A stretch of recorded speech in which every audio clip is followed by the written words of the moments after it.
দিক আমার দিক মহিলা তো আমার ক্রসিং করে এই পাশে যাবে, যার জায়গা নাই, রাগে জ্বালায় দেই যে লাইটই তো দেখাচ্ছে বিটি ফটফট করতে, সুই চলে না বিটা এখন গাড়ি নিয়ে আইছে, সুই চলে না বিটা এখন গাড়ি। তা তুই বিটি রাস্তায় আসলি কে? রাস্তা তো আমাকে গাড়ির জন্য রাস্তাতে পড়েছে, তুমি আসলে কেন? তাকে আশায় দোষ নাই, হাট বাজারে দোষ নাই, বেপরদা করবে দোষ নাই। রোজায় 5 পয়সারও নেকি পাবা না, 5 পয়সারও নেকি পাবা না। রোজা রাইখা রোজাকে হেফাজত করো।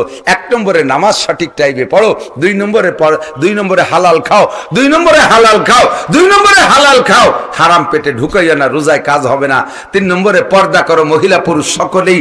4 নম্বরে মিথ্যা কথা বলো না রোজা থাইকা। 5 নম্বরে গীবাত করো না, গীবাত মানে পরনিন্দা আর পর সমালোচনা।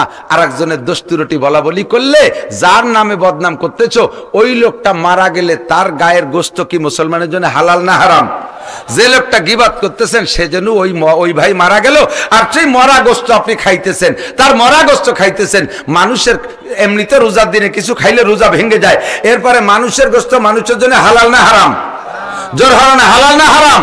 তাহলে রোজা থেকে হারাম খাইছেন, আপনার রোজায় কিচ্ছু নাই। 0 + 0 = 0, ডাইন পাশে 500 0, কিচ্ছু পাবা না।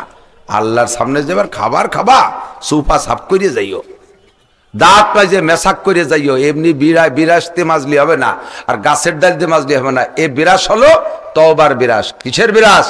তওবার বিরাস। অন্তর থেকে পরিচ্ছন্ন হন, আর জীবনে কোনোদিন গীবাত করবেন না। বিশেষ করে খালি রমজান না, 24টা ঘন্টা গীবাতের থেকে বাঁচার চেষ্টা করেন। গীবাত বড় মারাত্মক। গীবাত হলো গীবাতের মতো, আলু ভর্তার সাথে ঘি দিয়ে মাহাই নিলে একটু মজা বেশি লাগে না? আর কথার মধ্যে যখন গীবাত শুরু করে তখনও মজা বেশি লাগে। কথা মজা, এই যে আমাকে হাফিজুর হুজুর, কিন্তু আমরা পিসাব জানি, উনি কি এরে জানো, এই করে থামিয়ে যাবেন। এরপরে শ্রোতা কবে কি এরে, তার তো কলি নিত, তারা গুছি দেয়, কদ্দুর যে করে থামিয়ে গেছে, কথার শেষ পর্যন্ত তো গেলি না, ঠাইসে দূরে কয়। এ গীবাতের মতো খালি মজা লাগে। আমি আপনাদের সকলকে অনুমতি দিলাম, এদিক তাকান, এই কথাটা বলে শেষ করে দিচ্ছি। সেলিম গাড়ি রেডি করো, জায়গা মতো নাও। এদিক আপনাদের সকলকে অনুমতি দিচ্ছি। গীবাত বলে আমি কোনো অন্যায় করেছি জেনুইন, এইটা আপনি জানেন, এটা আপনি জানেন, দুনিয়া হয়তো আর কেউ জানে না, আপনারা 2-5 জনে জানেন। আমাকে সমাজে দাবানোর জন্য, আমাকে কালারিং করার জন্য, আমাকে দাগি করার জন্য আপনারা আমার আড়ালে রাস্তাঘাটে যেখানে সেখানে এই কথাগুলো বলিয়ে বেড়াচ্ছেন। এর নাম গীবাত, এর নাম কি? আর আমি করি নাই, আমার নামে একটা বানায় বলতেছেন, এইটার হলো অপবাদ। অপবাদটা তো আরো উপরে। গীবাত চাই হলো আপন মায়ের সাথে জিনা করার চাইতে বেশি, জিনার চাইতে বড় অপরাধ হলো গীবাত। পাশাপাশি লস কি শুনবেন, যার গীবাত করবেন সে যে গুনাহটা করছে, ওই গুনার আলোচনাই তো করতেছেন, ওই গুনাহটা আপনার আমলনামায় চলে আসবে, আর আপনার আমলনামা থেকে নেকি যাইয়ে তার আমলনামা ভরে যাবে। এবার আমি আপনাদেরকে অনুরোধ করি, আন্তর্জাতিক খ্যাতি সম্পন্ন কারি সাইদ ভাই মাগরিবাদের কিরাত পড়ছে, বয়ান করছে, মানুষের 4 ভাগের 1 ভাগ ছেড়ে দেয়। আমি গ্রাম্য মানুষ, কতবার এই মাঠে আসছি, আমারে মহব্বত করেন, ভালোবাসেন, বিদে এখন মাঠটা ভরে গেছে। ভালোবাসেন না আমারে? ভালোবাসেন না? আমিও আপনাদেরকে ভালোবাসি। তো আপনারা যারা আমারে ভালোবাসেন, আমি অনুরোধ করি, আমার যদি কোনো দোষ আপনাদের জানা থাকে, একটু আমার আড়ালে এগুলো একটু বলা বলি করবেন। পারবেন তো ইনশাআল্লাহ? এই যে একজন খালি বলবে, আমার দোষ যে কটা জানা আছে এইগুলো একটু আমার আড়ালে বলা বলি করতে পারবেন তো? করবেন না? আরে করিয়েন, একটু করলে আমার লাভ হবে। আমার ওই গুনাহটা আপনার আমলনামায় চলে যাবে, আপনার আমলনামা থেকে নেকি আমার আমলনামায় আসবে। তা আমারে মোহাব্বত করেন যখন, এই উপকারটা করেন। তা করবেন না, কিন্তু এই উপকারটা কারে করেন? যে আপনার পরম শত্রু, উপকারটা তারে করে যাচ্ছেন নিয়মিত। যে আপনার শত্রু, এই উপকারটা রেগুলার তারে করে যাচ্ছেন। আব্বারে করেন না, মারে করেন না, পিসাবরে করেন না, আমার উপকারটা করেন না, বন্ধু বান্ধবরা করেন না, করেন আপনার শত্রুরে। একটু ভাবি চিন্তে কথা বলেন, কি বলতেছেন একটু বুঝে শুনে করেন। ক্ষতি করতুক আর লাভ করতুক বিবেচনা করবেন। কতক্ষণ ঠিক কিনা? তাহলে পাক্কা তওবা করা যাবে, সিদ্ধান্ত নেওয়া যাবে। মুখ খুলবো না, মান সামাতা না যা, যে চুপ করে থাকে সেই বেঁচে যায়। এক রাজার এক ছেলে, রাজার ছেলে একটা মাত্র ছেলে, কথা কয় না। ও কবে যেন কোন হুজুরির এই লেখা দেখছে আরবিতে, মান সামাতা না যা, যে চুপ থাকে সে বেঁচে যায়, যে চুপ থাকে সে বেঁচে যায়। যে কথা না বলে তার কি কোনো দোষ আছে? যে না হাঁটে সে কি আছাড় খায়? যে কথা না বলে তার কোনো ভুল নাই, চুপ করে রয়েছে, তার কথার ভুল তো হবে না। এই জন্য ভুল না হলে তো আমি বেঁচে গেলাম। ও রাজার ছেলে এইটুক পড়ে আর কথাই কয় না। রাজার একটা মাত্র ছেলে, পরবর্তীতে সে যুবরাজ, সেই রাজা হবে। তা যদি এরকম বদল হয়ে চুপ করে থাকে বলছে বুবা হইয়া, রাজার কিরম লাগে? এখন কথা যে পারে না তা আগে তো কইতো, লেখাপড়া সবই করে কিন্তু কথা কয় না। তো রাজা মন্ত্রীকে বলছে, স্বরাষ্ট্র মন্ত্রীকে, যে দেখো তো, বনমন্ত্রীকে বলছে আমার ছেলেটাকে কিভাবে কথা বলানো যায়। কয় স্যার, ওরে আমি একটু জঙ্গলে, একটু এই জঙ্গল ভ্রমণে নেই, শিকারে নেই, শিকারে নিলি পারা, শিকারে গেলে কেউ কথা না বলে পারে না, কারণ শিকার করতে গেলে নিজে একা পারে না, সহকারীকে ডাকা লাগে। ওই যে হরিণ গেল, ওই যে হরিণ গেল, ওই যে পাখি গেল, এই কথা ডাক তো দেওয়া লাগবে। আর এগুলো দেখলি কথা না কেউ পারে না, তাহলে আমি একটা সফর করাই নিয়েছি। তাই যাও, নিয়ে যাও। নিয়ে গেছে বন্দুক টন্দুক, ও রাতে একটা দেশে, ওনার সাথে যারা গেছে তারাও যাই জঙ্গলের মধ্যে যে দেখে 5টা পাখি বসার, এদের হাতে বন্দুক দেখে পাখিরা নীরব চুপ করে রয়েছে। 5টা পাখি কোনো কথা বলতেছে না। এরকম বহু ডালে ডালে 5 পাখি 10 পাখি বসা, কেউ কথা করছে না। বন্দুক শুনিয়ে বন্দুক দিকে চুপ করে গেছে। এক ডালে একটা পাখি কিচির মিচির করে উঠছে। ওই পাখিগুলো চুপ করে থাকার কারণে কোনো পাখি দেখা যাচ্ছে না, জানা যাচ্ছে না। একটা পাখি যখন ডাকি উঠছে, বন্দুক তাক করে ওই পাখিটারে গুলি করে দিয়েছে। বাদশা এতদিন জানতো না, মন্ত্রীরা জানতো না যে ছেলেটা কেন চুপ করে রয়েছে। যখনই ওই পাখিটা ডেকে উঠছে, তারে গুলি করে দিয়েছে, পড়ে গেছে। সেই সময় একটা কথা বলছে, মান সামাতা না যা, যে পাখিগুলো চুপ করে রয়েছে তারা গুলি খাই নিয়ে বেঁচে গেছে, আর এই যে কথা কই মাইর খালো। যারা কথা বলো তারা ভুল করো। আমি এজন্য কথা বলি না, চুপ থাকি যাতে মাইর না খাই। কথা বলবেন না তা না, বলেন যে কথাগুলো নিজের ক্ষতি হয় সেই কথাগুলো বলবো না। বিশেষ করে রমজানের পবিত্রতা রক্ষা করে আমরা আজে বাজে কোনো কথা বলবো। আল্লাহ পাক আমাদের এই কথাগুলোর পর আমল করার তৌফিক দান করেন। আর সানা ভাই একবার আমারে এই মাঠের মাহফিলের পরে আমারে 1 বছর কারফিউ দিছিল, মোল্লারা ছাড়বো না। পরে ছেলে পেলে ভাই বেরাদার পরিবারের সবাই আমার জম্মের ভালোবাসে, উনিও ভালোবাসে। পরে বাড়ি নিয়ে মাহফিল দিছে, এবছরও করছি। এবার বাড়ি পাইনি, অসুস্থ ছিলেন। তো ওনার ছেলে পেলেরা এত যত্ন করে আমাকে। ওনার বড় ছেলে তো যে যা বোঝে সেটা খোঁজে। আপনি বিড়ির মজা বোঝেন, বিড়ি কোন জায়গা আছে সে জায়গা খোঁজেন। আমার এই 1 লাখ টাকা দিয়ে যদি কোন হুজুর স্টেজে বসে একটা বিড়ি খানে 1 লাখ টাকা দেবো, সম্ভব? বিড়ি আমি এই জায়গায় 1 টান দেওয়ার সাথে সাথে সারা পৃথিবীতে বিড়ি চলে যাবে। এই জানেন যে টাওয়ারওয়ালারা, এরা ইউটিউবের মাধ্যমে সারা দুনিয়ায় পৌঁছে দেবে নাসির হুজুর বিড়ি খায়। এমনি ওরা যে থাম্বনেল দেয় মাঝে মাঝে, তা দেখলেই লজ্জা করে। আর যদি 1 টান মারিয়ে দেয়, ছবি সহ পাঠায় দেবে, বিড়ি আমি বাড়ি যাওয়ার আগে বিড়ি বাড়ি চলে যাবে। আল্লাহ তাআলা এই বর্ষাকালে আজকে মাহফিল উপলক্ষে আমাদের জন্য আবহাওয়া অনুকূল রেখেছেন। আরবিতে মাসটার নাম রবিউল আউয়াল মাস, জানা আছে সবাই? কি মাস? একটু বলি কি মাস? জানুয়ারি, ফেব্রুয়ারি, সেপ্টেম্বর বললে কোনো নেকি হবে কিনা তা আমি বলবো না। ভাদ্র, আশ্বিন বললে নেকি হবে কিনা সেটাও আমি বলবো না। তবে রবিউল আউয়াল মাস মুখস্থ রাখলে কমপক্ষে একটা নেকি হবে, বরঞ্চ 100 শহীদের নেকি হবে। আরবি নাম, আরবি মাসের নাম এবং তারিখ মুখস্থ রাখা, স্মরণ রাখা সুন্নতে মুআক্কাদায়ে কিফায়া। আর যে সময় দুনিয়া থেকে সুন্নতগুলো যে কোনো কারণে মুসলমানদের অলসতা হোক, অবহেলা হোক, অথবা অমুসলমানদের ষড়যন্ত্রের শিকার হইয়া সুন্নতগুলো ধীরে ধীরে মুসলমানদের থেকে বিলুপ্ত হতে থাকে, এমন মুহূর্তে একটা সুন্নতের অনুসরণ করলে, আমল করলে আল্লাহ নবী বলেন ফালাহু আজরু মিয়াতি শাহিদ, তাকে 100 শহীদের সওয়াব দান করা। আমার যুবকরা, তোমরা সওয়াবের মোহাব্বত বোঝো না। তোমরা এখনো চানাচুর, বাদাম, মোবাইল এর মোহাব্বত বোঝো। বুড়ো হলি নেকির মোহাব্বত বুঝবা, কিন্তু যখন বুঝবা তখন বুঝে কাম হবে না। সময় থাকতে বুঝলে সবকিছুই কাজে আসে। এদিক সেদিক খেয়াল না করে ধ্যান খেয়ালের সাথে আদব ও ভদ্রতার সাথে মহব্বতের সাথে স্টেজের দিকে খেয়াল রাখতে হবে। তোমরা যারা মাঠে বসে আছো ছোটরা, এখন জিন্দেগির একটা ইম্পর্টেন্ট সময়।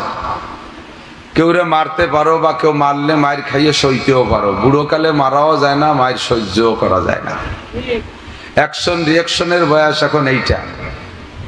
সারা রাত পরিশ্রম করে ইবাদত করার রায় তো এইটা, সারা রাত পরিশ্রম করে গুনাহ করার রায় তো গুনাহ করার বয়সও এইটা। তো এই বয়সটাকে যদি তুমি সময় মতো কাজে লাগাইতে পারো, তাহলে কিয়ামতের ময়দানে যখন মাথার 4 আঙ্গুল উপরে সূর্য থাকবে, কথা কি বিশ্বাস হয়?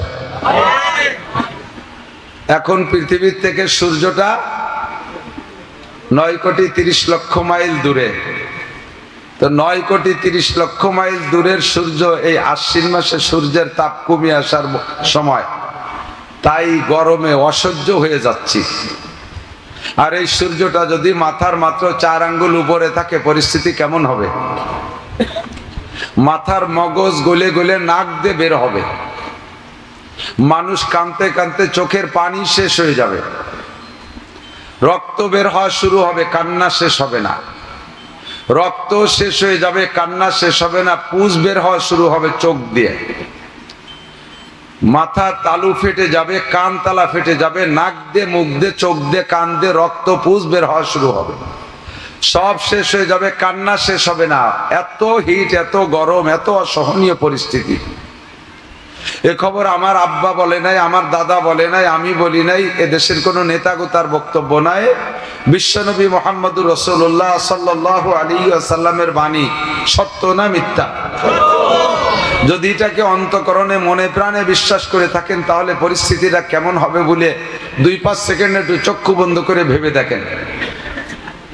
ওখানে কোনো ছায়া নাই, কোনো একটা মরা খেজুর গাছও নাই যে তার নিচে একটু মাথা গুজবেন, কোনো ছায়া নাই। ইয়াউমা লা জিল্লা ইল্লা জিল্লুহু, হাদিস পরিষ্কার সহিহ হাদিস।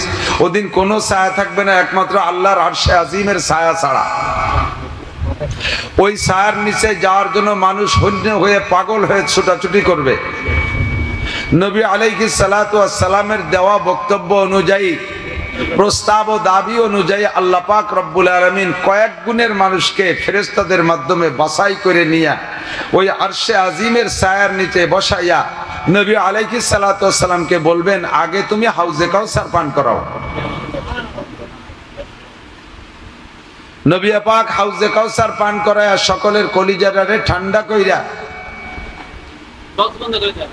আরশের নিচে বসাই দিয়া এরপরে আল্লাহ পাক রব্বুল আলামিনের কাছে বলবে, আল্লাহ হাউলাই আজিয়াফিল মুকাররম, এরা সব আমার ভিআইপি মেহমান। আমি যেভাবে দুনিয়ায় জীবন যাপনের কথা বলেছি, আমার উম্মত সেভাবে জীবন যাপন করে আসছে। প্রথম এই যাদেরকে দেখছো তারা এক গ্রুপ, দ্বিতীয় যাদেরকে নিয়ে আসছে এই পাশে তারা আমার সেকেন্ড দল। এরা হলো শাবুন নেশাফি ইবাদাতিল্লাহ। এরা গোপালগঞ্জের মতো গরম জেলায় বসবাস করেও জিন্দগিটাকে নরম ভাবে তৈরি করেছে। এরা যুবক যৌবনকালটা অতিবাহিত করেছে দিনের মাধ্যমে, ধর্মের মাধ্যমে, সভ্যতার মাধ্যমে, ভদ্রতার মাধ্যমে। আমি নবী পাকের আদর্শ মেনে চলছে। আল্লাহ এরা তোমার খাস মেহমান। আল্লাহ পাক বলবেন, আজলিসুম তাহতা আরশি, আমার আরশের নিচে তাদেরকে বসায় দাও। কন্যা সুবহানাল্লাহ। পরিস্থিতি মাঠটার কেমন তা তো বুঝতেছেন। আর সেই জায়গা কোনো ছায়া নাই আল্লাহর আরশের ছায়া ছাড়া। আমার প্রাণপ্রিয় গোপালগঞ্জের যুবকরা যদি ওই ছায়ার নিচে বসতে হয়, তাহলে এমন একটা স্বভাব আর চরিত্র গঠন করে যেতে হবে এখন থেকেই। এজন্য মাঠে বসা থাকা অবস্থায় ওয়াজ শুনতে আসা থেকে শুরু থেকে শেষ পর্যন্ত কোনো প্রকার উশৃঙ্খলা কথার ভিতরে, চেহারার ভিতরে, চালচলনের ভিতরে, বসার ভিতরে কোনোভাবে যেন তোমাকে আমি বেয়াদব বলে ফেলতে না পারি। শুরু থেকে শেষ পর্যন্ত আদব আর ভদ্রতার সাথে তুমি বৈশা এই গুণটা, যোগ্যতাটা নেওয়ার জন্য তুমি সবক নিবা। এখান থেকে যা বলা হবে সেটা তুমি ক্লাসের মতো মুখস্থ করে নিবা এবং বাকি জিন্দেগিতে এটা বাস্তবায়ন করার চেষ্টা করবা। আল্লাহ তাআলা আমাদের এই যুবকদেরকে আরশে আজিমের নিচে ছায়ার ব্যবস্থা করে দেন। সবাই বলি আমিন। মাসটার নাম রবিউল আউয়াল মাস। কি মাস? মুখস্থ করলে 100 শহীদের সওয়াব। বলেন সুবহানাল্লাহ। 100 শহীদের সওয়াব কি কম? শহীদ মানে বাংলাদেশি শহীদ না। বাংলাদেশে তো হিন্দু কে নামেও শহীদ লাগে, শহীদ গয়েশ্বর চন্দ্র, শহীদ হরিপদ, এ শহীদ না। নবী পাক বলেন যারা উহুদ, বদর, খন্দক, খয়বারে গিয়ে আমার সঙ্গে হইয়া কাফেরের মোকাবেলায় লড়াই করতে করতে গলা কাটাই দিয়া তীর তরবারির আঘাতে মৃত্যুবরণ করেছে, এই রকম শহীদের 100 শহীদ, বদরে 14 জন, উহুদে 70 জন, এই রকম শহীদের 100 শহীদের নেকিকে এক পাল্লায় করলে যে পরিমাণ হবে, আমার আখেরি জামানার উম্মত যদি একটা সুন্নতের পর আমল করে আল্লাহ তাআলা তাকে সেই পরিমাণ নেকি দান করবেন। কাজেই প্রত্যেকটা সুন্নত আমি খুঁজে খুঁজে বের করে আমল করার চেষ্টা করবো আজ থেকে, প্রতিজ্ঞাবদ্ধ, ঠিক আছে না ইনশাআল্লাহ? মাসটার নাম রবিউল আউয়াল মাস।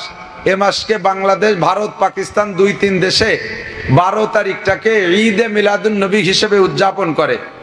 আলোচনার দিকে যাব, তার আগে মাসটার নাম এসে গেল বিদায় মাসের কিছু খারাফাত, এ মাসের ভিতরে কিছু শরিয়াত বিরোধী কাজও হয়ে থাকে, কিছু বেদাতের প্রচলন আছে ইবাদতের নামে, এর ভুলটা ভেঙে দেব ইনশাআল্লাহ। যেটা আমার ভিতরে আছে ভুল, কুরআন সুন্নাহ যদি আমাকে এটা মাইপে জুপে ভুলটা ধরায় দেয় তাহলে আমি ভুলটা পরিত্যাগ করতে রাজি আছি না ইনশাআল্লাহ। আমি নিজেও বহুত ভুলের ভিতরে ছিলাম, যখন কোরআন হাদিস পড়ি আর আসাতেজায়ে কেরাম উস্তাদদের কাছ থেকে শুনেছি এক একটা করে, আমার বিগত ভুলগুলো আমি ছেড়ে দিতে বাধ্য হয়েছি। কারণ এটা পূর্বে থেকে কিভাবে আমাদের কাছে আসছে সেই ইতিহাস, লম্বা ইতিহাস, তা বলতে যাব না। বাকি যখন আমার সামনে কোরআন হাদিসে আইসা আমার ভুলটা ধরায় দেবে, আমার বিগত জীবনের সব ভুল আমি সাফ করে সহি যেটা পাবো এটা আমল করার জন্য চেষ্টা করব। আল্লাহ তাআলা আমাদেরকে তৌফিক দান করে, বলেন আমিন। এই মাসটা বড় আনন্দের মাস, বলেন আলহামদুলিল্লাহ। কেন আনন্দের মাস? এ মাসে আমাদের নবী দুনিয়া এসেছিলেন। কোন নবী? মুহাম্মদুর রাসূলুল্লাহ, বলেন না মুহাম্মদুর রাসূলুল্লাহ। ওয়াল্লাযীনা মাআহু আশিদ্দাউ আলাল কুফফার রুহামাউ বাইনাহুম তারাহুম রুকআন সুজদান ইয়াবতাগুনা ফাদলাম মিনাল্লাহি ওয়া রিদওয়ানা সীমাহুম ফি ওজুহিহিম মিন আথারিস সুজুদ। সূরা ফাতার ভিতরে আল্লাহ পাক রব্বুল আলামিন ডাইরেক্ট আমার নবীর নাম উচ্চারণ করেছেন। এই নবীর নাম মুহাম্মদুর রাসূলুল্লাহ। নবীর একটু ফজিলত শুনি। কেমন ফজিলত? নবী আলাইহিস সালাম বলেন, নবী আলাইহিস সালাতু ওয়াস সালাম বলেন, আনা নবিয়্যুন ওয়া আদামু বাইনাল মা'i ওয়াত তিন। হে দুনিয়ার মানুষ, দুনিয়ার সবচাইতে প্রথম মানুষটার নাম কি? হ্যাঁ, আপনারা জানেন না? মিস্টার বান্দর, আদম। যারা বলে বান্দরের থেকে মানুষের উৎপত্তি, তারা মানুষ না অমানুষ? বান্দরের থেকে বান্দর হয়, বান্দর অমানুষ, কাজেই সে গোষ্ঠীদেরই অমানুষ, ঠিক না? আমাদের পূর্বপুরুষ প্রথম মানুষটার না, প্রথম পুরুষটার নাম আদম আলাইহিস সালাতু ওয়াস সালাম। তার আগে দুনিয়ায় কোনো মানুষ ছিল না, ঠিক কি না? তো আদম আলাইহিস সালাতু ওয়াস সালাম সম্পর্কে হুজুর বলেন, আনা নবিয়্যুন ওয়া আদামু বাইনাল মা'i ওয়াত তিন। আমি সেই সময় নবী। তোমরা তো মনে করতেছো আদম সবচেয়ে প্রথম মানুষ, তোমরা জেনে নাও প্রথম মানুষকে। আনা নবিয়্যুন ওয়া আদামু বাইনাল মা'i ওয়াত তিন। আমি তখনও নবী যখন আদম আলাইহিস সালাম মাটি আর পানির মধ্যে ছিল। তার মানে আদম অস্তিত্বে আসে নাই, আমি সে সময় নবী। কন্যা সুবহানাল্লাহ। তাহলে আদম নবীর সৃষ্টি আগে না আমার নবীর সৃষ্টি আগে? আমাদের নবীর সৃষ্টি আগে, ঠিক কি ঠিক না? এসে গেলে একটু বলি, জিবরিল আলাইহিস সালাতু ওয়াস সালাম বিভিন্ন সময় বিভিন্ন রং ধরে আসতেন। ফেরেশতাদের বৈশিষ্ট্য হলো ইয়াতাশাক্কালু বিআশকালিন মুখতালিফা। ফেরেশতারা বিভিন্ন রূপে রূপান্তরিত হতে পারে। কখনো মানুষের রূপ ধরতে পারে, কখনো হাফেজ সেকেন্ডার আলী সাহেবের রূপ ধরতে পারে, কখনো আমার রূপ ধরতে পারে, কখনো আরেকজনের রূপ ধরতে পারে। তো বেশিরভাগ সাহাবায়ে কিরামদের ভিতরে দাহিয়ায়ে কালবি এক সাহাবা ছিলেন, ওনার রূপ ধরে বেশি আসতেন। আল্লাহু আকবার। একদা জিবরিল আলাইহিস সালাতু ওয়াস সালাম আসছেন। ফাতেমা রাদিয়াল্লাহু তাআলা আনহা জিবরিল আলাইহিস সালামকে দেখে চিনে ফেলাইছে। তো চিনে সম্বোধন করছে, সালাম দিয়ে বলছে, আসসালামু আলাইকুম চাচা, ছোট চাচা কেমন আছেন? ছোট কাকা, আমাদের গোপালগঞ্জ, আমাদের এলাকা কি কয়? দুদু জান। দুদু কেমন আছো? তো জিবরিল আলাইহিস সালামকে বলছেন, দুদু কেমন আছেন? তো দুদু তো বাপের ছোট ভাই, দুদু আয়। বড় হলি তো চাচা, বড় কাকা, মাঝি কাকা, সাজি কাকা, ছোট হলি দুদু আয়। তো ছোট কাকা আর দুদু কয়ে যখন সম্বোধন করছে, জবাব দিয়ে জিবরিল আলাইহিস সালামের মুখটা একটু বেজার বেজার ভাব।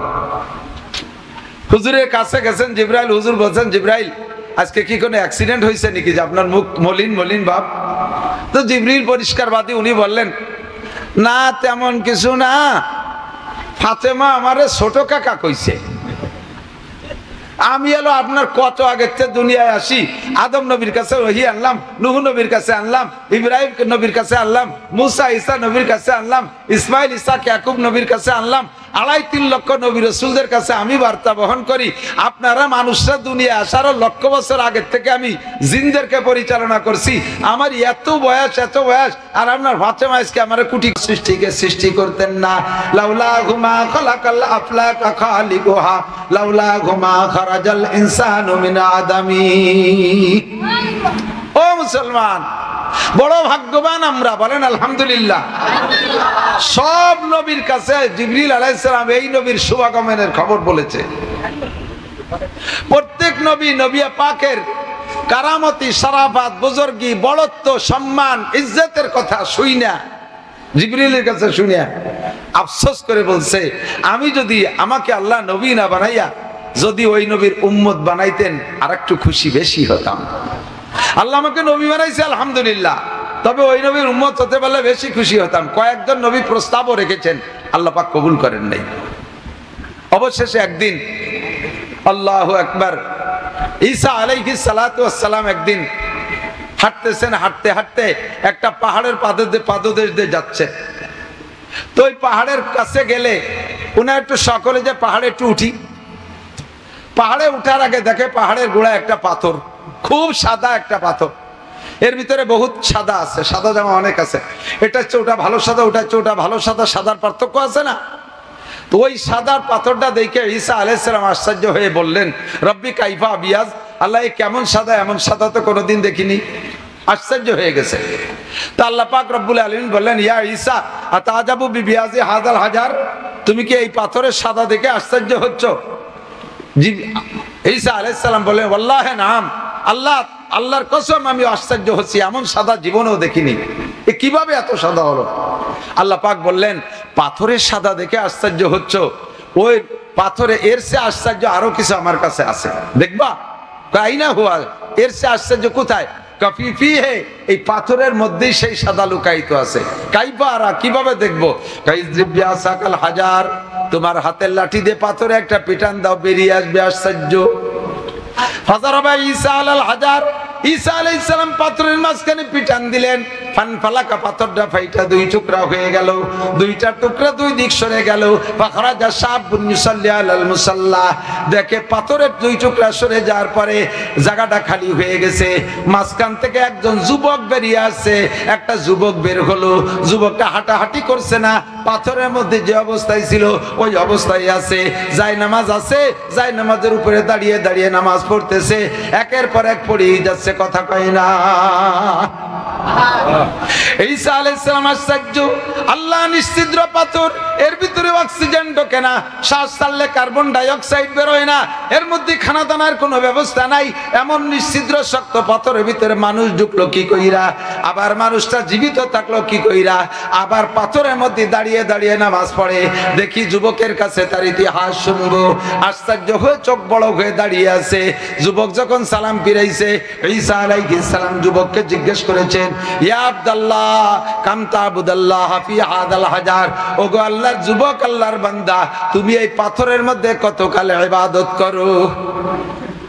পাথরের মধ্যে কতকাল? যুবক জবাব দেয়, তাকরিবান 400 আম, আনুমানিক আমি 400 বছর পাথরের মধ্যে নামাজ পড়ি। কত বছর? 400 বছর আমি নামাজ পড়ি, 400 বছর পাথরের মধ্যে আমি বন্দী হয়ে গেছি। ও বন্ধুরে, ঈসা আলাইহিস সালাম আবার নতুন করে আশ্চর্য বেড়ে গেল। আল্লাহু আকবার। আরে আমি নামাজ পড়ি, কিরাতটা সুন্দর পড়ি, ইমাম সাহেব কণ্ঠ ভালো, কিরাতের ভিতরে আমার রিয়া আসে, আমার কিরাত সুন্দর শুনে মুসল্লিরা সাবাস দেবে, বাহাবা দেবে। আমি মুসল্লি চরমুনায় যাইয়া পাগড়ি পরে আসছি, এখন সব জায়গা পাগড়ি পরে ঘুরি, মানুষে আমার পাগড়ি দেখে প্রশংসা করবে। আমি মসজিদের ভালো কাজ করে দিছি, টাইলস দিয়ে দিছি, রাস্তাঘাটে চার দোকানে বসে গল্প মারি, এই মসজিদের সব টাইলস আমি দিয়ে দিছি যাতে মানুষে আমারে প্রশংসা করে। নামাজটা সুন্দর করে পড়ি যাতে মানুষে আমারে প্রশংসা করে। আমি তিলাওয়াত সুন্দর করে করি যাতে মানুষে আমার প্রশংসা করে। মানুষের কাছ থেকে প্রশংসা পার লোভ করলি ওই ইবাদতে 5 পয়সারও নেকি থাকে না। এই যুবক পাথরের মধ্যে ইবাদত করেছে, তার নামাজ কেউ দেখে নাই, তার রুকু কেউ দেখে নাই, তার সিজদা কেউ দেখে নাই, তার পাগড়ি কেউ দেখে নাই, তার কোনো কিছু কেউ দেখে নাই, দেখছে একমাত্র, জোরে বলেন কে? তাহলে এই যুবকের ইবাদতের মধ্যে কোনো ভেজাল নাই, একেবারে নির্ভেজাল ইখলাসের সাথে ইবাদত, তাও করছে 400 বছর। ঈসা আলাইহিস সালাম আশ্চর্য হয়ে বলেন, ও যুবক, মা ওয়াজাদতা ফি হাযাল হাজার বিইবাদাতিক, তুমি 400 বছর ইবাদত করে পাথরের মধ্যে কি পেয়েছো? আল্লাহ তোমারে নগদে কি দিয়েছে? যুবক বলে, ওয়াজাদতু শাইআ। আমার যুবক, আমার দিক তাকাও, তুমিও ইবাদত করো, আল্লাহ তোমারে দেবে। আল্লাহ শুধু ওই যুবকের আল্লাহ না, আল্লাহ আমাদেরও আল্লাহ। কথা বলেন ঠিক না? আল্লাহ আমাদেরও আল্লাহ। বরঞ্চ ওই যুবক ঈসা নবীর জামানার যুবক হইলে, আর তুমি হইলে মুহাম্মদুর রাসূলুল্লাহর জামানার যুবক, এই নবীর উম্মত, ওই যুবকের চাইতে যুবক এই জামানার যুবকের দাম 1000 গুণ বেশি। নড়াচড়া করবা না, মুখস্থ করো গেল, আর প্রতিজ্ঞা করো আমি ওই রকম যুবক হব ইনশাআল্লাহ। তুমি কি পাইছো রে যুবক? 400 বছর ইবাদত কইরা। যুবক কই 1 নম্বর পেয়েছি, যেদিন আল্লাহ পাক আমাকে এই পাথরের মধ্যে বন্দী করে ফেলেছে, সেদিন এই পাথরটা ছিল মিচমিচে কালো। বন্দী হয়ে গেছি, মালিকের কুদরত আমাকে আটকায় ফেলাইছে, বেরোনোর কোনো পথ নাই। নিজে নিজে বুঝে ফেলেছি, পাথরে যখন আটকায় ফেলাইছে মরণ ছাড়া উপায় নেই। বন্দী হওয়ার পরে দেখি পাথরের ভিতরে আমি পরিমাণ জায়গাটা প্রশস্ত হয়ে গেল। যখন প্রশস্ত হয়ে গেল, শ্বাস নিঃশ্বাস নিচ্ছি, আমি মরি না। চিন্তা করলাম, জাগাও যখন পাইলাম, মরতেছিও না, বেকার বসে থাকবো কেন, ইবাদত শুরু করে দেই। যখন ইবাদতের প্রস্তুতি নিয়েছি, কে যেন আমার একখান যায় নামাজ পাথরের মধ্যে দিয়ে গেল। বুঝলাম যায় নামাজের উপরে আমাকে নামাজ পড়তে হবে, শুরু করে দিলাম নামাজ। নামাজ পড়ি, দোয়া করি, নামাজ পড়ি, দোয়া করি, করতে করতে করতে করতে আস্তে আস্তে দেখি পাথরটা খালি সাদা হয়। পাথরটা সাদা হয়, হইতে হইতে হইতে হইতে একদিন এমন সাদা হয়ে গেল, যদি আপনারা বাইরের থেকে আমাকে দেখেন না, আমি পাথরের মধ্যে বৈশা দুনিয়ার সবকিছু দেখি। এটাই হলো আমার ইবাদতের প্রথম প্রতিদান, যে ইবাদতের বদৌলতে আল্লাহ পাক এই কালো পাথরকে সাদা কইরা দেছে। 2 নম্বরে দেখে যায় নামাজের কেনিতে আনসিজন বেমৌসুমি তরুতাজা ফল। মা হাদা ইয়া শাবাব, ও যুবক এইটা কি? হাজার রিজকুম মিনাল্লাহ ইয়ারযুকুনি আল্লাহু তাআলা ফি কুল্লি ইয়াউমিন সালাসা মাররা মিনাল জান্নাহ। এইটা হলো আমার ইবাদতের প্রতিদান। প্রতিদিন রব্বুল আলামিন আমার জন্য জান্নাত থেকে একজন ফেরেশতার মাধ্যমে 3 বার এই আনসিজন ফল পাঠাইয়া দেয়। ঈসা আলাইহিস সালাম বিশাল আশ্চর্য। এখন বলতেই বাধ্য হইছে, আল্লাহ, এই যুবকের মতো আবেদ মনে হয় দুনিয়ায় আর অতিবাহিত হয় নাই, আর বর্তমানে মনে হয় এত বেশি নেকির মালিক নাই। আমার বিশ্বাস এইরকম নিরঙ্কুশ ফ্রেশ পরিষ্কার পরিচ্ছন্ন ইবাদত করনেওয়ালা মানুষ কিয়ামতের আগে আর জন্ম নেবে না। কাজেই এই যুবকের মতো এত বড় আবেদ আর মনে হয় নাই আর হবে না।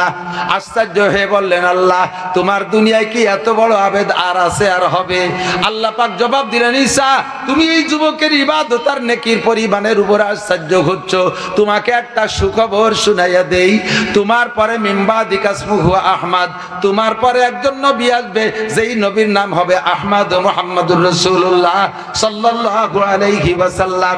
ওই নবীর উম্মতের যুবকরা, ওই নবীর উম্মতের যুবতীরা, ওই নবীর উম্মতের বুড়োরা, ওই নবীর উম্মতের বুড়িরা, ওই নবীর উম্মতের কৃষকরা, ওই নবীর উম্মতের শিক্ষিত জনতা, ওই নবীর উম্মতের উম্মতের আলেম পাবলিক এনিম্যান এভরিবডি, তাদের জন্য আমি প্রত্যেক বছরে একটা রাত বরাদ্দ রেখেছি।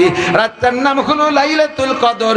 ওরা যদি এক রাত জেগে ইবাদত করে, এই যুবক 400 বছর ইবাদত করে যেই পরিমাণ নেকির অধিকারী হয়েছে, তাদেরকে এক রাত্রে তার চাইতে বেশি নেকি দেয়া হবে। ঈসা আলাইহিস সালাম, আরে ভাই, যে যা বোঝে সে তা খোঁজে, কতক্ষণ? যে যা বোঝে সে তা খোঁজে। আপনি বিড়ির মজা বোঝেন, বিড়ি কোন জায়গা আছে সে জায়গা খোঁজেন। আমারে 1 লাখ টাকা দিয়ে যদি কোন হুজুর স্টেজে বসে একটা বিড়ি খানে 1 লাখ টাকা দেবো, সম্ভব? বিড়ি আমি এই জায়গায় এক টান দেওয়ার সাথে সাথে সারা পৃথিবীতে বিড়ি চলে যাবে। এই ধরনের যে টাওয়ার আলারা, এরা ইউটিউবের মাধ্যমে সারা দুনিয়ায় পৌঁছে দেবে নাসির হুজুর বিড়ি খায়। এমনি ওরা যে থাম্বনেল দেয় মাঝে মাঝে, তা দেখলেই লজ্জা করে। আর যদি এক টান মারিয়ে দেয়, ছবি সহ পাঠায় দেবে, বিড়ি আমি বাড়ি যাওয়ার আগে বিড়ি বাড়ি চলে যাবে। আমি ওর মজা বুঝি না, বিড়ি আমি খুঁজি না। সাহাবায়ে কিরাম নেকির মজা বোঝে, নেকি কোন জায়গা আছে সেই জায়গা খোঁজে। তাবেঈনরা নেকির মজা বুঝেছে, নেকি কোন জায়গা আছে সে জায়গা খুঁজেছে। নবী রাসূলরা নেকির মজা বুঝেছে, নেকি কোন জায়গা আছে খুঁজেছে। সঙ্গে সঙ্গে ঈসা আলাইহিস সালাতু ওয়াস সালাম এই যুবকের নেকিতে এবং আল্লাহ পাকের দেয় ভবিষ্যৎবাণীতে আশ্চর্য হইয়া বলেন, ও আল্লাহ, তুমি কি আমারে আতাজআলুনি উম্মাতা যালিকান নবী, যেই নবীর উম্মতের এত এত পুরস্কার প্রতিদান, তাদের সামান্য ইবাদতে বস্তা ভরে নেকি দিবা? ও আল্লাহ, আমার একটি সেই নবীর উম্মত বানানো যায়। আল্লাহ পাক খুঁটা দিয়ে বললেন, ইয়া ঈসা জাআলতুকা নাবিয়্যান ওয়া রাসূলা, তোমারে নবী বানাইছি, রসুল বানাইছি। 3 দিন বয়সে জবান খুলে দে, তোমার দ্বারা তোমার মায়ের সতীত্বের সাক্ষ্য দিয়াইছি। দুলনার ভিতরে দুলন্ত অবস্থায় তোমার আগে কেউ কথা বলে নাই। ও ঈসা, তোমাকে 3 দিন বয়সে ইনজিলের মতো বিশাল কিতাব দিয়েছি, তোমাকে 3 দিন বয়সে নবী এবং রসুল বলে ঘোষণা দিয়েছি। এত কিছুতে তুমি খুশি হইতে পারলা না, এরপরে তুমি সেই নবীর উম্মত হইতে চাও কেন?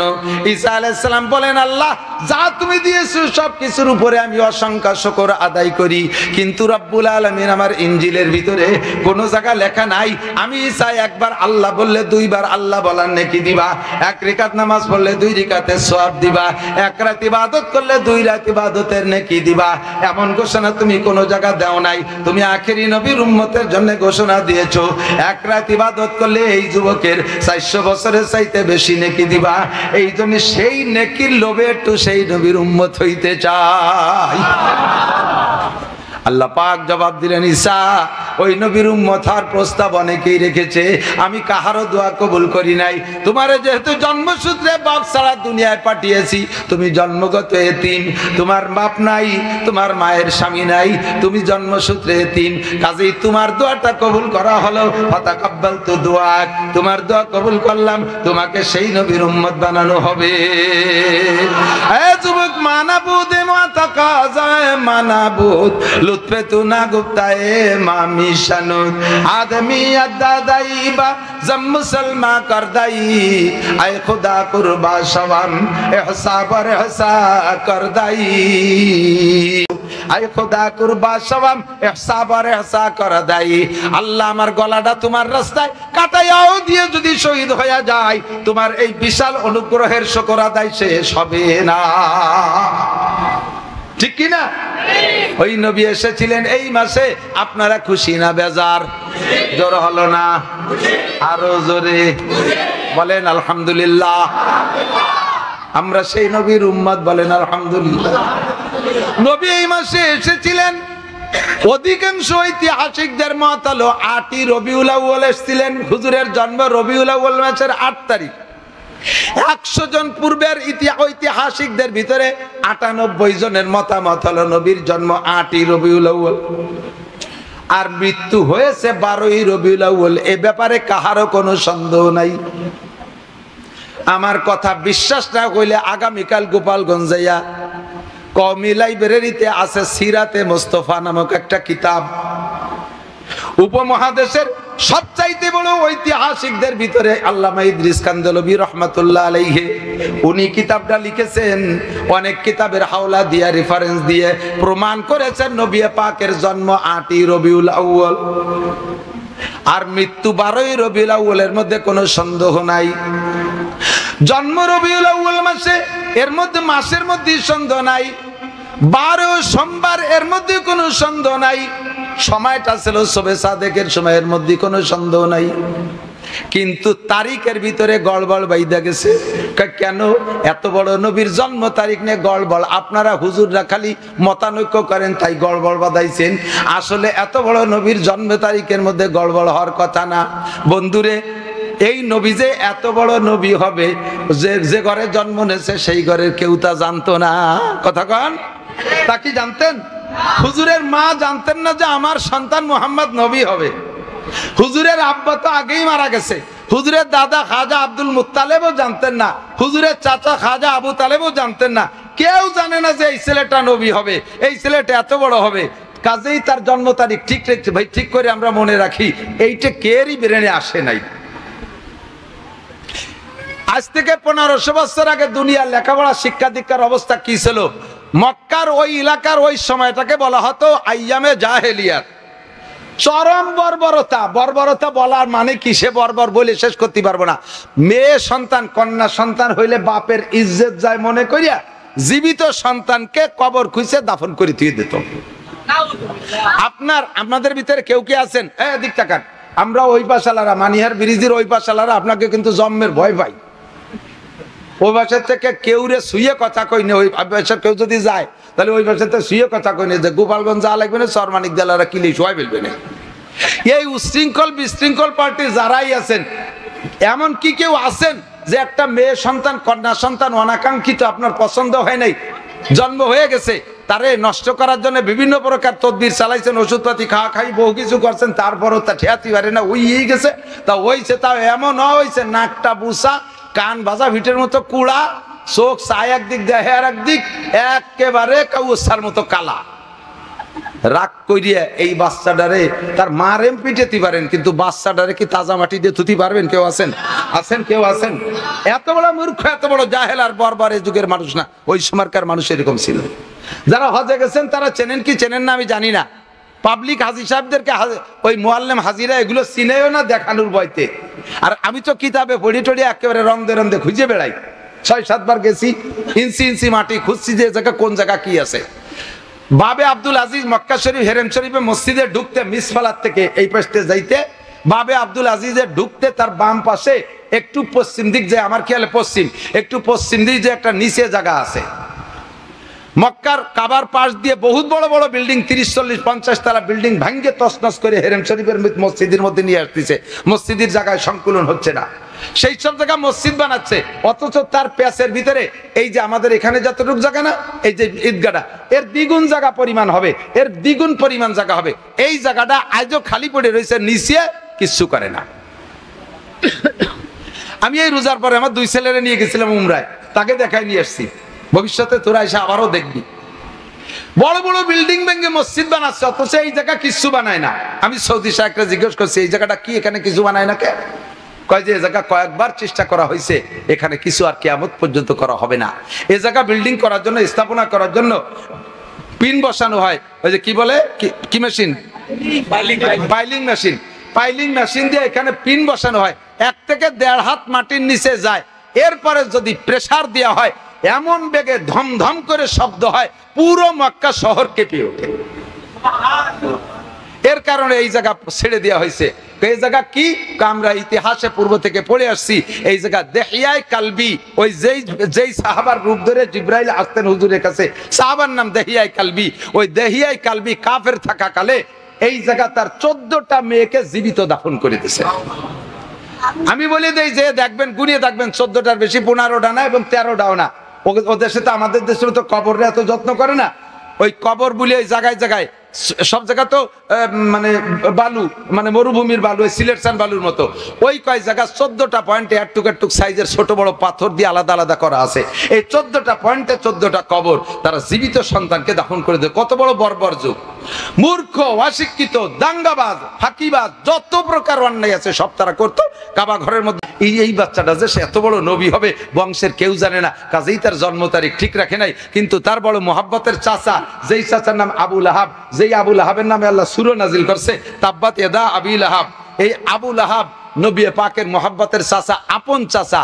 আবু লাহাব অপেক্ষায় আছে আমার ভাবি আমেনার গর্ভে কি হয়, আমার ভাইটা মারা গেল ভাবির কি হয়, এই অপেক্ষায় রয়েছে। সারা রাজ্যের সন্ধ্যা রাত্রে ব্যথা উঠছে আর সেই ব্যথার অপেক্ষায় করতেছে কখন ডেলিভারি হয়। সবে সাদেকের সময় আবু লাহাবের বান্দির নাম সুয়াইবা, ও দৌড়ে এসে কয় মালিক আপনার সেই মরা ভাই আব্দুল্লাহর স্ত্রী আমেনার গর্ভে এমন একটা সন্তান জন্ম নেছে, আপনিও দেখেন নাই, দুনিয়ার কেউ ওরকম সন্তান দেখে নাই, আমি তো দেখিই নাই, আরো কিয়ামত পর্যন্ত ওইরকম সন্তান জন্ম নেবে না, এটা আমার ধারণা, এমন একটা সন্তান জন্ম নেছে। খবরটা শোনার সাথে সাথে আবু লাহাব তার এই শাহাদত আঙ্গুলের ইশারা দিয়ে আমার আপনার কি বলা হয় তার ওই সুয়াইবা বান্দিটাকে আজাদ করে দিয়েছে। কন্যা সুবহানাল্লাহ। আজাদ মানে স্বাধীন করে দেয়, একদিন বান্দি ছিল স্বাধীন করে দিয়েছে। এই প্রতিদানে আবু লাহাব যে এই আঙ্গুলের ইশারা দিয়ে সুয়াইবারে আজাদ করে দিয়েছে বিশ্বনবীর খবর দেওয়ার কারণে, এর কারণে আবু লাহাব চির জাহান্নামী হওয়া সত্ত্বেও প্রত্যেক সোমবারে তার এই শাহাদত আঙ্গুলটাকে আল্লাহ ঠান্ডা করে দেয়, আর সেইটাকে সারা দিন ভরে চষে আর একটু ঠান্ডা পানি পায়, তাইতে সোমবারের দিন তার কলিজাটা একটু ঠান্ডা হয়। জাহান্নামে যাওয়ার পরও আবু লাহাবের প্রত্যেক সোমবারে এই শাহাদত আঙ্গুল ঠান্ডা করে দেওয়া হবে, আর সে পানি চুষে চুষে পান করবে। বলতে চাইছি সেই দিন থেকে নিয়ে নবীর 40 বছর বয়স পর্যন্ত নবুয়তি পাওয়ার খবরের আগ পর্যন্ত আবু লাহাব প্রত্যেক সোমবারে নবীর জন্মদিবস পালন করত।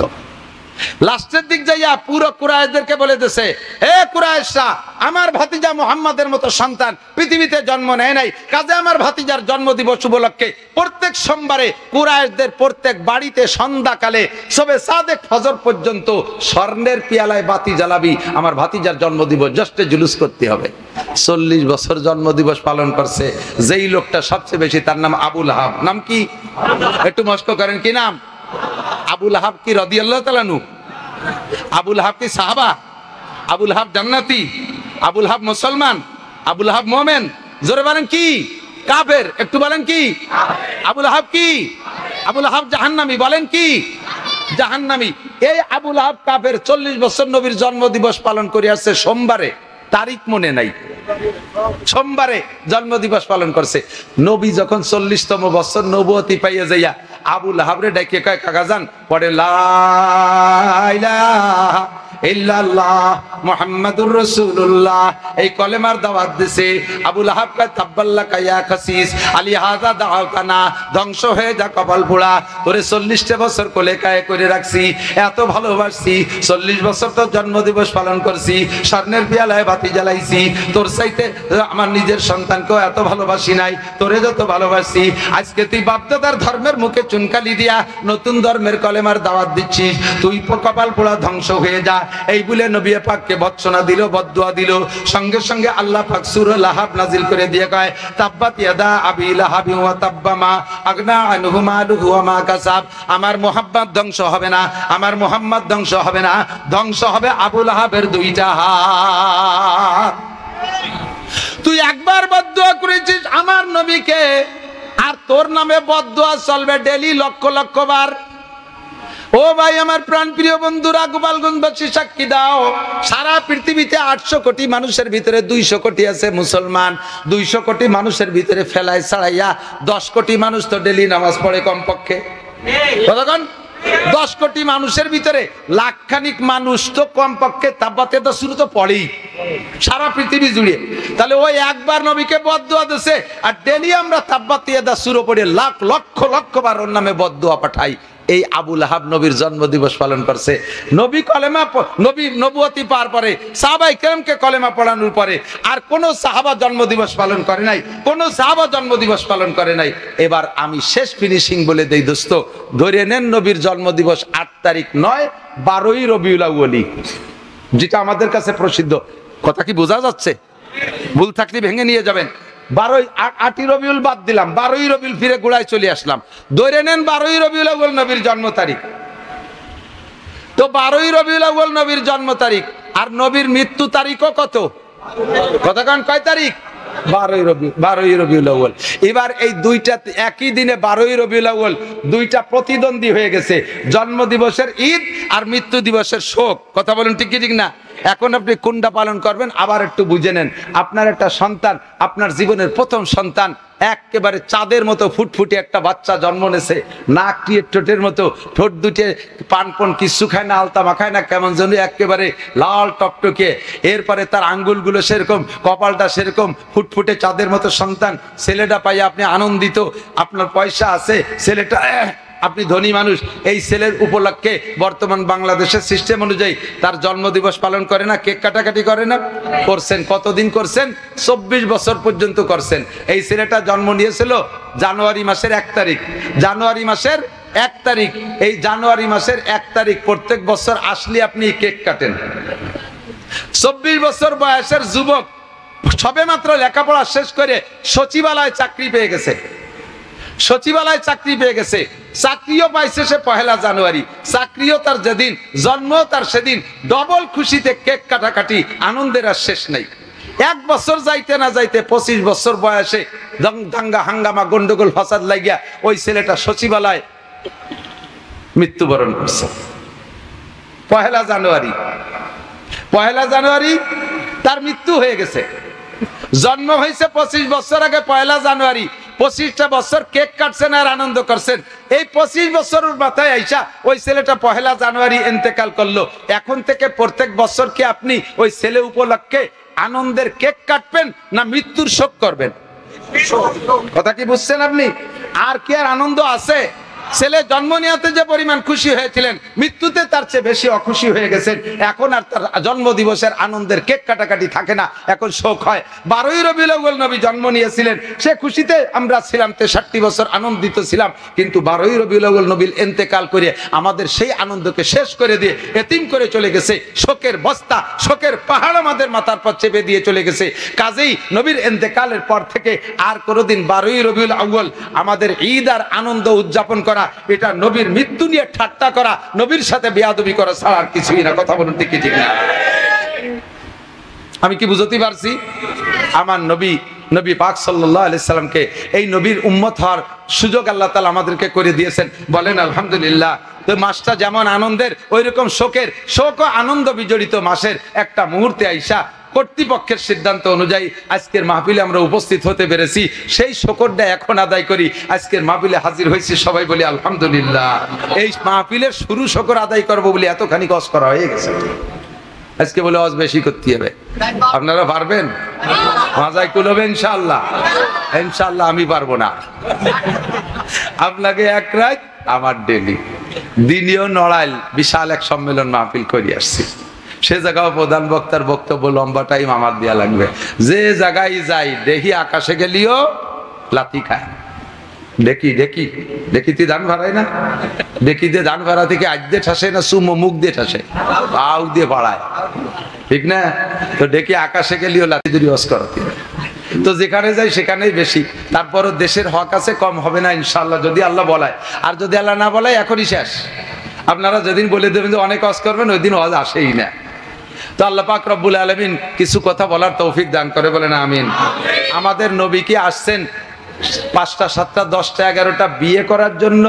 কাফের মুশরিকের সাথে যুদ্ধ লড়াই করে মক্কা মদিনার জমি দখল করে বিশাল জমিদারি করার জন্য, রাষ্ট্রপ্রধান হয়ে প্রেসিডেন্টগিরি করার জন্য আমার নবী আসছে? কথা বলেন। আমার নবী আসছেন কি জন্য? নবী আসছে হুদাল্লিল মুত্তাকিন, হুদাল্লিন নাস, মানব জাতি এবং মুত্তাকিন পরহেজগারদের রাহবারি করার জন্য। নবী আসছেন রাহমাতুল্লিল আলামিন, গোটা জাহানের রহমত স্বরূপ এসেছেন। কথা বলুন ঠিক কি ঠিক না? আমার নবী আসছে অমানুষকে আরে রিজিক খেয়াল হবে না। আর নবী আসছেন অমানুষকে মানুষ বানানোর জন্য। কথা কন? জাহান্নামীকে জান্নাতি বানানোর জন্য, কপাল পোড়াকে কপাল জোড়ানোর জন্য, বেঈমানকে ইমানদার বানানোর জন্য, আল্লাহর শত্রুকে আল্লাহর বন্ধু বানানোর জন্য। ঠিক কি ঠিক না? একটা মডেল, একটা মাপকাঠি, একটা মাপকাঠি হিসেবে, মডেল হিসেবে নবী পাককে পাঠিয়েছেন। সূরা 29 নম্বর পারা, 29 নম্বর পারা, 2 নম্বর সূরা, 29 নম্বর পারা, 2 সূরা। সূরার নাম সূরা কলম। আয়া যুবক প্রাণপ্রিয় বন্ধু, এদিক তাকাও। এই সূরা কলম নাজিল হয়েছে কোন সময়? একদিন হুজুর বয়ান করতেছিলেন, তো তো বয়ানের ভিতরে হুজুরের কেমন যেন আজকের বয়ানটা অত রসালুটা, আমি মাঝে মাঝে বলে থাকি, আবারও বলবো। যুবক আমার দিক, একান্ত যুবকদের উদ্দেশ্য বলছি। আর কিছু আইগেড়িয়া মুরব্বী আছে, আদা পা আদা কাঁচা সাইডুনি মুরব্বী, বুড়োরা তো ইনভ্যালিড হয়ে গেছে, ফাইজলামিতে বয়স নাই, কিন্তু এই আদা পাকা আদা কাঁচা কিছু সাইডুনিয়া বয়সী আছে, এনরাও কিন্তু ভালোই সাইজের উল্টো পাল্টা। বিসমিল্লাহ, সবাই লাভ করতে হবে। হুজুর ওয়াজ করতেছেন, এরকম মাঠ ভরা সাহাবাই কিরাম, হজের রস নাই, মুখ শুকনো শুকনো। জিব্রাইল এসে কা ফামা বালুকে ইয়া রাসূলুল্লাহ, হুজুর কি হইছে আজকে, কথা কিরম কিরম কনকা বাজি বাজি যাচ্ছে। হুজুর বলেন যে ওয়াজ তো করার নিয়ত করছিল আজকে, এরা সাইজে সুদে করলো 2 ঘন্টা ওয়াজ করতে হবে, কিন্তু বইসিও সাইজে গুজে ও যে এক বুড়ো দানা মাঝখানে, ওই বুড়োর জ্বালায় ওয়াজ করতে পারত। আরে সেই বুড়ো এখানে আসে নাকি, সবাই বাঁচা দিতে, সেই মাঠের বুড়োর অভিনয় সুন্দর হলি মনে হয় যেন বাস্তব, ঠিক না? ওই মাঝখানের বুড়োর জ্বালায় ওয়াজ করতে পারতেছি না। তো বুড়ো কি সমস্যা করে, বুড়ো হলো মিস্টার আবু জাহেলের 1 নম্বর PS1। আবু জাহেল সেদিন দারুন নদওয়ায়, কাফেরদের সংসদ ভবনের নাম দারুন নদওয়া, কি নাম? দারুন নদওয়া। এই আবু জাহেল হলো সৌদি আরবের গভর্নর, এই গভর্নর দারুন নদওয়ার ভিতরে কাফেরদেরকে ডাইকা কইছে, ওয়াকালাল্লাযীনা কাফারু লা তাসমাউ লিহাযাল কুরআন ওয়ালগাউ ফীহি লাআল্লাকুম তাগলিবুন। হে কাফেররা, মুহাম্মদ যখন কুরআন পড়বে আর তরজমা তাফসীর করবে, ওর কোরআনের তিলাওয়াত শুনলে যে কোনো কাফের কলেমা ঘুরিয়ে ফেলে, দিল নরম হয়ে যায়। কাজেই ওর কোরআন শরীফ মানুষের শুনতে দিবা না। ও যখন বয়ান করবে মাঝখানে বসে হই হুল্লা চিল্লে পাল্লা করবা, মুখে মুখে তর্ক করবা, ফাঁসা ফিরে দিয়ে বসে থাকবা, উদ্ভট এলোমেলো শব্দ করবা, তালিও ঠকি যাবে, মুহাম্মদ জিততে পারবে না, তোমরা জিতে যাবা, তোমরা বিজয়ী হবা, লাআল্লাকুম তাগলিবুন। এই হুকুম দিয়েছে আবু জাহাল। এই হুকুমের পর যারা বেশি পালন করছে, যারা ভালো নাম্বার নেছে, যারা A+ পাইছে, তার ভিতরে গোল্ডেন A+ পাইছে ওই বুড়ো। নবী যখনই বয়ান করে মাঝখানে এসে এলোমেলো শব্দ করে, আর এই মুখে মুখে তর্ক করে, গনো গনো পেশাব করতে যায়, আসার সময় সাইডে খেজুর বাদাম নিয়ে আসে, সাইডে কদুর বিচি সিমির বিচি নিয়ে আসে, মাঝখানে বসে বসে ভাষা ফিরে দিয়ে ফুটফুট করে খায়। মতের খিলা বলি, মুহাম্মদ থামো, মুহাম্মদ থামো, কি করছো, রাজনীতি ফাজনীতি বাদ দাও, এই উল্টো পাল্টা করে। তো ওই বুড়োর জ্বালা আমি ওয়াজ করতে পারতেছি না। জিবরাইল কা হুজুর তারিফু মান হুয়া, ওরে চেনেন? কয় যা চিনি তো, আমার বাচ্চা সাদের বয়সী মানুষ, বেশ বয়সী, বুড়ো হয়ে গেছে। কয় যে ওভাবে না, ওর চারিত্রিক দোষ, ওর সমস্যা কোথায় কি কি আছে তা কি জানেন? কয় না, তা জানবো কি করে? তো জিবরাইল সূরা কলম নাজিল করে দিয়ে ওই জায়গায় বসে, ওই দিন আবু জাহেল, ওই দিন এই লোকটা নবী পাককে বলেন, মুহাম্মদ তুমি পাগল, মুহাম্মদ তুমি উন্মাদ, মুহাম্মদ তুমি কি বলা হয় মাতাল, ইত্যাদি ইত্যাদি কে নবী পাককে গালি দিয়েছে। তো আল্লাহ পাক নবীকে সান্ত্বনা দেওয়ার জন্য সূরাটা নাজিল করেছেন। শুরুতে আমার নবীর প্রশংসা একটু পরে বলবো, আর মাঝখানে যে কদ্দুর যাইয়া ওই লোকটা সম্পর্কে আল্লাহ তাআলা জানান দিচ্ছেন নবী আলাইহিস সালামকে। জিবরাইল বলে, হুজুর ওই লোকটার ব্যক্তি জীবনে 9টা দোষ আছে। কয়টা? মুখস্থ করেন, কয়টা? 9টি দোষ আছে। 9টা বলতে গেলে আমার 9 ঘন্টা লাগবে, অধিক যাব না। আমি একটা দিয়ে বলি, সেটি চলে যাবো জায়গা মতো। এই 9টা দোষের ভিতরে কোরআন শরীফের তর্জমা দেখবেন। আমি আয়াতটা বলে দিলাম, 29 নম্বর পারা, 2 নম্বর সূরা, সূরার নাম সূরা কলম। ওর ভিতরে যায় আয়াতটা মনে রাখবেন। আয়াতটা হলো উতুল্লিম বাদা যালিকা জানিম। তর্জমা হলো, ওই লোকের ভিতরে 9টা দোষ আছে, তার ভিতরে একটা দোষ হলো ওইটা হারাম জাদা, যারও সন্তান, যাইরোর বাচ্চা, ওর জন্মের ঠিক নাই। যে কয়টা দোষ ভিতরে থাকলে নবীর সাথে বিয়াদবি করা যায়, আলেমের সাথে বিয়াদবি করা যায়, ধর্মের সাথে বিয়াদবি করা যায়, কোরআনের সাথে বিয়াদবি করা যায়, শরীয়তের সাথে বিয়াদবি করা যায়। মসজিদ দেখলে চোখ টাটায়, মাদ্রাসা দেখলে চোখ টাটায়, কোরআন দেখলে চোখ টাটায়, আলেম দেখলে চোখ টাটায়। যে কয়টা দোষ থাকলে তার ভিতরে, সেই 9টা দোষ থাকলে এই সমস্ত গুলো খারাপ লাগে। সেই 9টা দোষের ভিতরে 1 নম্বর দোষ, ওই 9টাই ওর মধ্যে আছে। তার ভিতরে 1 নম্বর দোষ হলো ওইটা জারজ সন্তান, হারামজাদা, ওর জন্মের মধ্যে দোষ আছে। শুধু এই এই একাই নয়, কিয়ামত পর্যন্ত আপনার উম্মতের মধ্যে মুসলমানের ঘরে জন্ম নেবে যার সন্তান হারামজাদা, তার সিনার আলামত হলো সে এই সমস্ত জায়গায় তার চোখ কাটাবে। ধর্ম ভালো লাগে না, কুরআন ভালো লাগে না, কুরআনের সংবিধান ভালো লাগে না, আলেম ভালো লাগে না, মসজিদ ভালো লাগবে না, মাদ্রাসা ভালো লাগবে না। মুখে তাদের আমরা বলতে না পারলেও প্রমাণ হবে তোমাকে কুরআনের মাপকাঠি দিয়ে মেপে ফেলাইছি, তোমার জন্মের মধ্যে দোষ আছে। কথা বলেন ঠিক কি ঠিক না? আমরা যাই করি না করি, আমরা রাজনীতিতে যে যে দল হই না কেন, ও দোস্ত, আমরা যা রাজনীতি যার যেটা ভালো লাগে সে সেটা করবো। উন্মুক্ত স্বাধীন দেশ, উন্মুক্ত স্বাধীন দেশ। যদি রাজনীতিতে কোনো সাইডে প্রেসার ক্রিয়েট করে তাহলে বলবো যারা বৈষম্য আন্দোলন করেছে তাদেরকে বলবো এটা একটা বৈষম্য, এটা একটা বৈষম্য। বৈষম্য মানে কি? যার যা খুশি সে তা করবে। জবান উন্মুক্ত, মুখ খুলে কথা বলবা। হাত উন্মুক্ত, হাত খুলে কাজ করবা। তোমার চাকরির দরজা উন্মুক্ত, যোগ্যতা বলে খুঁজে নিবা। কাজেই আমার সব জায়গায় উন্মুক্ত থাকতে হবে। আমার রাজনীতিতে উন্মুক্ত, আমার ভালো লাগে আওয়ামী লীগ করবো, আমার ভালো লাগে বিএনপি করব, আমার ভালো লাগে জাতীয় পার্টি করব, আমার ভালো লাগে শাসনতন্ত্র করব, আমার ভালো লাগে খেলাফত মজলিস করব। এটাই তো আমার স্বাধীনতার অর্জন। কথা বলেন ঠিক কি ঠিক না? তবে যে যা ভালো লাগে তাই করব, কিন্তু সাবধান, আলেম উলামা, মাদ্রাসা, মসজিদ, আল্লাহ, রসুল, ধর্ম, কোরআন, শরীয়তের বিধান নিয়ে কখনো ব্যঙ্গ করব না, ঠাট্টা করব না, এদের সাথে বেয়াদবি করব না। যদি বেয়াদবি করেন তাহলে আপনি নিজেই বুঝে নেবেন আপনার জন্ম সংক্রান্ত তো আপনি জানেন না, জানে আপনার মা। আপনি বুঝে ফেলবেন যে আমি এ জায়গায় অন্যায় কে জন্যই করেছি, নিশ্চয় আমার জন্মের মধ্যে ত্রুটি আছে। মানুষে আমার সামনের বার জারির বাচ্চা কইতে পারে নাই, তবে আমার ভিতরে সমস্যা আছে, আমি এটা কেন করলাম? কাজেই তুমি ভদ্র হও, এ ছেলেরা তোমরা ভদ্র হও, আলেমদেরকে দেখে বিনয়ী হও, সর্বকালে এরা তোমাদের বন্ধু থাকে। আল্লাহু আকবার। নবী পাককে এরপরে আল্লাহ পাক সান্ত্বনা দিয়ে শুরুতে বলতেছে নুন। সূরার শুরুতে একটা অক্ষর আছে নুন। শুরু অক্ষর কি? আমি বলে নেই, ওই লোকটার নাম হলো ওলীদ ইবনে মুগীরা। নাম কি? একটু মুখস্থ করেন না, নাম কি? ওলীদ ইবনে মুগীরার দলে কেউ হতে চান? কেউ হতে চান? আমরা সাহাবায়ে কেরামের দলে, কথা বলুন ঠিক কিনা? আমরা নবীর দলে, বলুন ঠিক কিনা? আমরা উলামায়ে কেরামের দলে, ঠিক কিনা? আমরা বলবো, স্লোগান দেব, আলেম উলামা যেখানে, কুরআন সুন্নাহ যেখানে। দুটি হাত কি উঁচু করবেন? দুটি হাত। আরে অন্য এলাকা জেলা এলাকা আমার দেখাইতে হবে, দেখ গোপালগঞ্জেরা ধর্মের সাথে আছে না নাই। স্লোগান হবে নারায়ে তাকবীর, আল কুরআন যেখানে, আল হাদিস যেখানে, কুরআন সুন্নাহ যেখানে, উলামা হক্কানি যেখানে, কওমি আলেম যেখানে, ধর্ম আছে যেখানে, জুলুম আছে যেখানে, অন্যায় আছে যেখানে, দুর্নীতি যেখানে, বিয়াদবি যেখানে, নারায়ে তাকবীর। আল্লাহ হাতগুলোরে কাবার গায়ে পৌঁছাই দিও। নবী পাকের সাথে কিয়ামতে মুসাফায় হাত মিলানোর তৌফিক দিও। আমার প্রাণ প্রিয় বন্ধু যুবকরা, আমলিগ, যুবলীগ, ছাত্রলীগ, যে লিগই আমরা করি না কেন, আমরা কখনো বেয়াদবি করিব, ঠিক আছে তো ইনশাআল্লাহ? নবী পাককে প্রশংসা করতে গিয়ে সান্ত্বনা দিতে গিয়ে আল্লাহ বলে নুন ওয়াল কলামি ওয়া মা ইয়াসতুরুন মা আনতা বিনিমাতি রাব্বিকা বিমাজনুন ওয়া ইন্না লাকা লা আজরান গায়রা মামনুন ওয়া ইন্নাকা লা আলা খুলুকিন আযীম। কন্না সুবহানাল্লাহ। নুন একটা অক্ষর।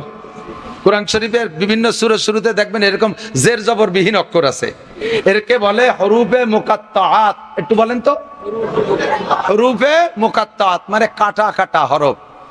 এতে যেমন আলিফ লাম মিম এর আলামা, উলিমা, আলিমা। মানুষ নাই, উনি দেখতেছেন আলেম উলামায়ে বড় আমাকে বিরক্ত করতেছে, বসতি যে আমি বসার জন্য ব্যবস্থা করি, এর মধ্যে উনি তিন দিক ফিরে মুসাফা করলেন, সালাম দিয়ে তিনটে কথা বললেন, আমারে বললেন তিনজন রে বসতি দাও, এরপরে আর কোনো কথা বলে নাই। আল্লাহু আকবার। আল্লাহ পাক কোরআনে কারীমের মধ্যে যে বলেছেন তাতানাজ্জালু আলাইহিমুল মালায়েকা, আরে যারা আল্লাহকে আল্লাহ বলে রব বলে স্বীকার কইরা অটল অবিচল রয়েছে, মানুষের কাছে কখনো দুনিয়ার কোনো ভাবনাটনে মাথা নত করে নাই। ও মুসলমান, মরণ আজ হোক কাল হোক একদিন মরতেই হবে, মরণটা যেন এরকম হয় এই জন্য দোয়া করেছি ওয়াতাওয়াফানা মাআল আবরার।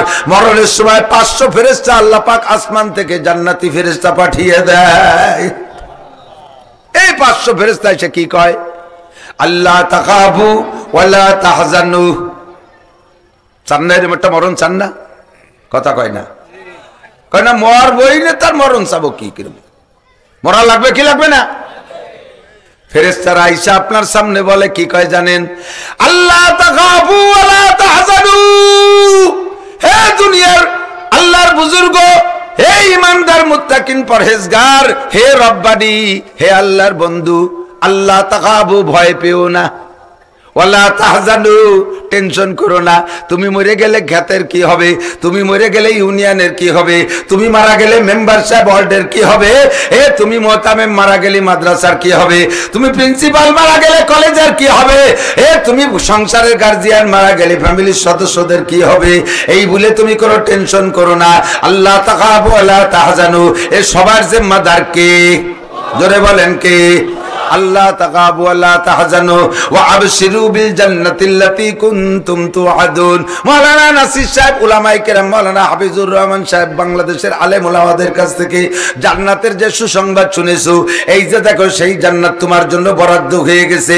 একটা জান্নাতের ছবি আপনার চোখের সামনে নিয়ে আসবে আর বলবে এই যে আপনার জান্নাত, ওয়া আবশিরু বিল জান্নাতিল্লাতী কুনতুম তুআদুন, যেই জান্নাতের ওয়াদা করা হয়েছিল এই যে তোমার সেই জান্নাত তুমি দেখে নাও।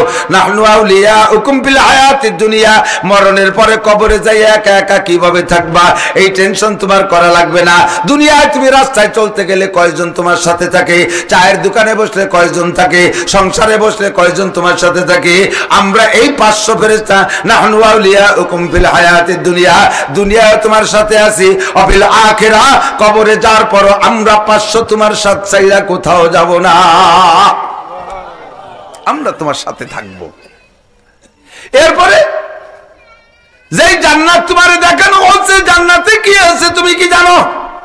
কয় জান্নাতে আছে ওয়ালাকুম ফিহা মা তাশতাহি আনফুসুকুম ওয়ালাকুম ফিহা মা তাদউন, এর ভিতরে আছে মুখে যা বলবা তা তো পাবাই পাবা, এমন কি মনে যা কল্পনা করবা তাও পাবা। সুবহানাল্লাহ, সুরবার কাল সকালে কবেন সুবহানাল্লাহ, এতে ব্যাট ভর্তিছে না। জীবনে এরকম চান্স পাইছেন কোনোদিনও? বস্তা বাড়িয়ে ভোট দিচ্ছি, তাকে সেই নেতার বাড়ির দ্বারে যে দাঁড়ানোর কায়দা নাই, ফোন দিলি আমি ঢাকা, অথচ বাড়ির পায়খানার মধ্যে বসা, ঠিক না? কত কইলাম যে একটা রাস্তা বানাইতে হাঁটতে পারতেছিল, গত বছর ওই কোদালি খালবাড়ি দিয়ে ওদিক জাতি বাড়িটা, সেই খালবাড়ের রাস্তা আজও হলো না। আর আল্লাহকে আমার কাছে চাওয়ার সাথে সাথে পেয়ে যাবি, না চাইয়ে মনে মনে ভাববি তাও তোর সামনে দেওয়া হবে। কন্যা সুবহানাল্লাহ, ওয়ালাকুম ফিহা মা তাশতাহি আনফুসুকুম ওয়ালাকুম ফিহা মা তাদউন। এই হাদিসের ভিতরে জান্নাতের বর্ণনা দিতে গিয়ে বলে যে মনে যা ভাববেন তাও পাবেন, মুখে যা বলবেন তাও পাবেন। এর ব্যাখ্যা দিতে গিয়ে হুজুরের হাদিস আছে পরিষ্কার, আল্লাহর নবী বলেন যদি কোনো মানুষ দুনিয়ায় নিঃসন্তানই মারা যায়, আল্লাহর বান্দা ইমানদার দুনিয়ায় সন্তান পাইলে, আছেন এরকম অনেকে নিঃসন্তানী, তো এই সন্তানে আব্বা করে ডাক দিলি কেমন লাগে, এই ডাকটা দুনিয়ায় শোনে নাই। মহিলাদের জীবনে যত চাহিদা তার মধ্যে দুইটা চাহিদা, একটা হলো পছন্দের একটা স্বামীর ঘরে স্বামীর সাথে বিবাহ হওয়া, জীবনের প্রথম চাহিদা।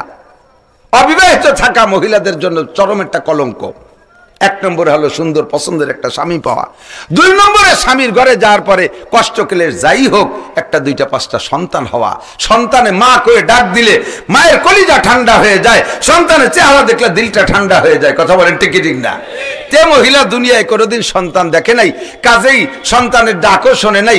জান্নাতে যাওয়ার পরে হাদিসে আসছে আল্লাহ নবী বলেন যে জান্নাতের ভিতরে এদিক তাকান, জীবন ভরে স্বামী স্ত্রী মিলন হবে, অথচ কোনো মহিলা গর্ভধারণ করবে না। কি একটা কায়দা, কোনো বড়ি বড়ি কিচ্ছু খাওয়া লাগবে না, এমনি হবে না। আল্লাহু আকবার। তাহলে জান্নাত হলো ওর ভিতরে পেশাব নাই, পায়খানা নাই, ঘুম নাই, মরণ নাই, অভাব নাই, টেনশন নাই, আর স্বামী স্ত্রী মিলন হবে তো বাচ্চা ডেলিভারি হবে, বাচ্চা হবে না, মহিলারা গর্ভধারণ করবে না, এইগুলো নাই। আর সবটা আছে। এখন কয় যে ওই মহিলার তো শুনছে জান্নাতের মধ্যে কোনো বাচ্চা কাচ্চা হবে না, কিন্তু ও দুনিয়াতে শুনিয়ে গেছে যে ভেস্তে যাইয়ে যা চাওয়া হবে তা পাওয়া যাবে, মনে যা ভাবা যাবে তাও আল্লাহ দেবে। উনি বলে ফেলবে যে আল্লাহ আমার তো এই দুনিয়ায় থাকতে 30-40 বছর স্বামীর ঘর করলাম, কত চেষ্টা করলাম, কত ওষুধপাতি খেলাম, কলকাতাও গেলাম, হুজুর কাছে তাবিজও নিলাম, শেষে পানি ভরা টরা কিচ্ছুতে কিচ্ছু হলো না। বাচ্চায় মা কয়ে ডাক দিলি কেমন লাগে এটা একটু শুনতে মনে চাচ্ছিল। আমার একটা বাচ্চা হলি খুব খুশি হইতাম। মুহূর্তের ভিতরে গর্ভধারণ করবে, মুহূর্তের ভিতরে বাচ্চা ডেলিভারি হইয়া তাৎক্ষণিক বাচ্চায় মা করে ডাক শুরু করবে, এর নাম বেহেশতে। সব সিদ্ধান্ত চেঞ্জ করে দেবে, বেহেশতের মধ্যে গর্ভধারণ করবে না, আর বাচ্চা হবে না। আল্লাহ কয় সব বাদ, আমি ওয়াদা করেছি, মুখে যা বলবি তাও পাবি, মনে যা ভাববি তাও পাবি, কাজেই বলি যখন ফেলছিস কাজেই তোরে আমি দেবো, আমার সব সিদ্ধান্তটা চেঞ্জ করে দিলাম। এরপরে হুজুর কয় একের মনে চাবে না। শেষমেশ কয় কি কোনো মহিলা এ কথা বলবে না।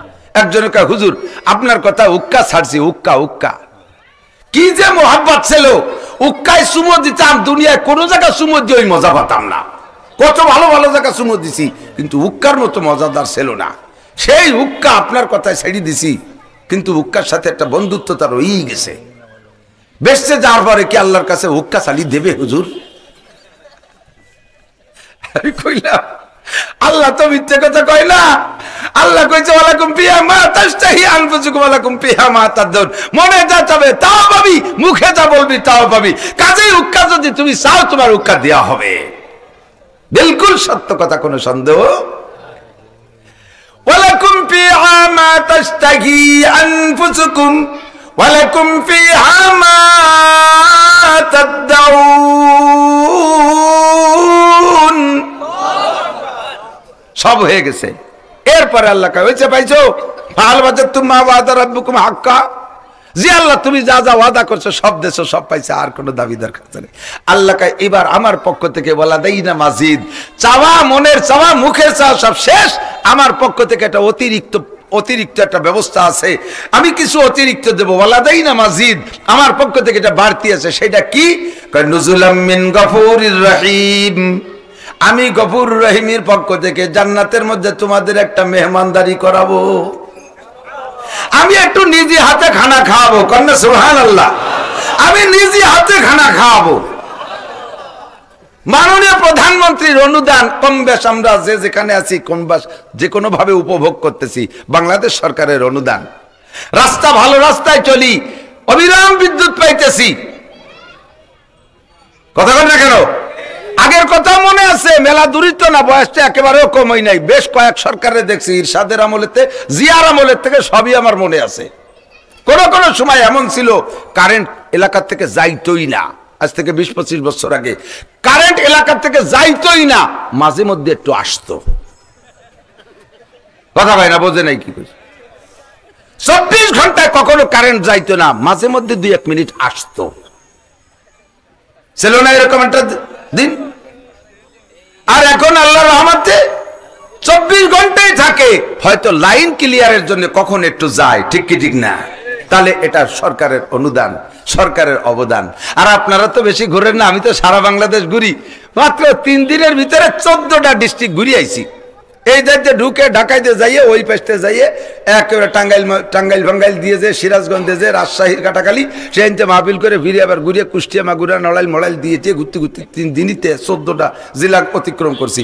সব আমার দেখা হয়ে গেছে। প্রধানমন্ত্রী যেদিন কর্ণফুলীর ট্যানেল উদ্বোধন করছে, উনি উদ্বোধন করে আসার পরের দিন আমার চট্টগ্রাম মাহফিল, এয়ারপোর্টে নামিয়ে, বিমানের থেকে নামিয়ে, এরপরে প্রাইভেট কারে সেই ট্যানেলের ভিতর দেখেছি।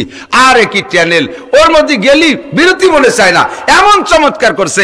পানির তল দিয়ে কর্ণফুলী নদীর পানি যে জায়গা শেষ তলাদেশ, ওরিরও 150 ফিট তল দিয়ে বানাইছে রাস্তা। আমরা গাড়িতে নিচে যাই, আমাকে মাথার উপর যে 1000 টন ওজনের জাহাজ যায়, একটুও টের পাইনি যে কিনা যাচ্ছে।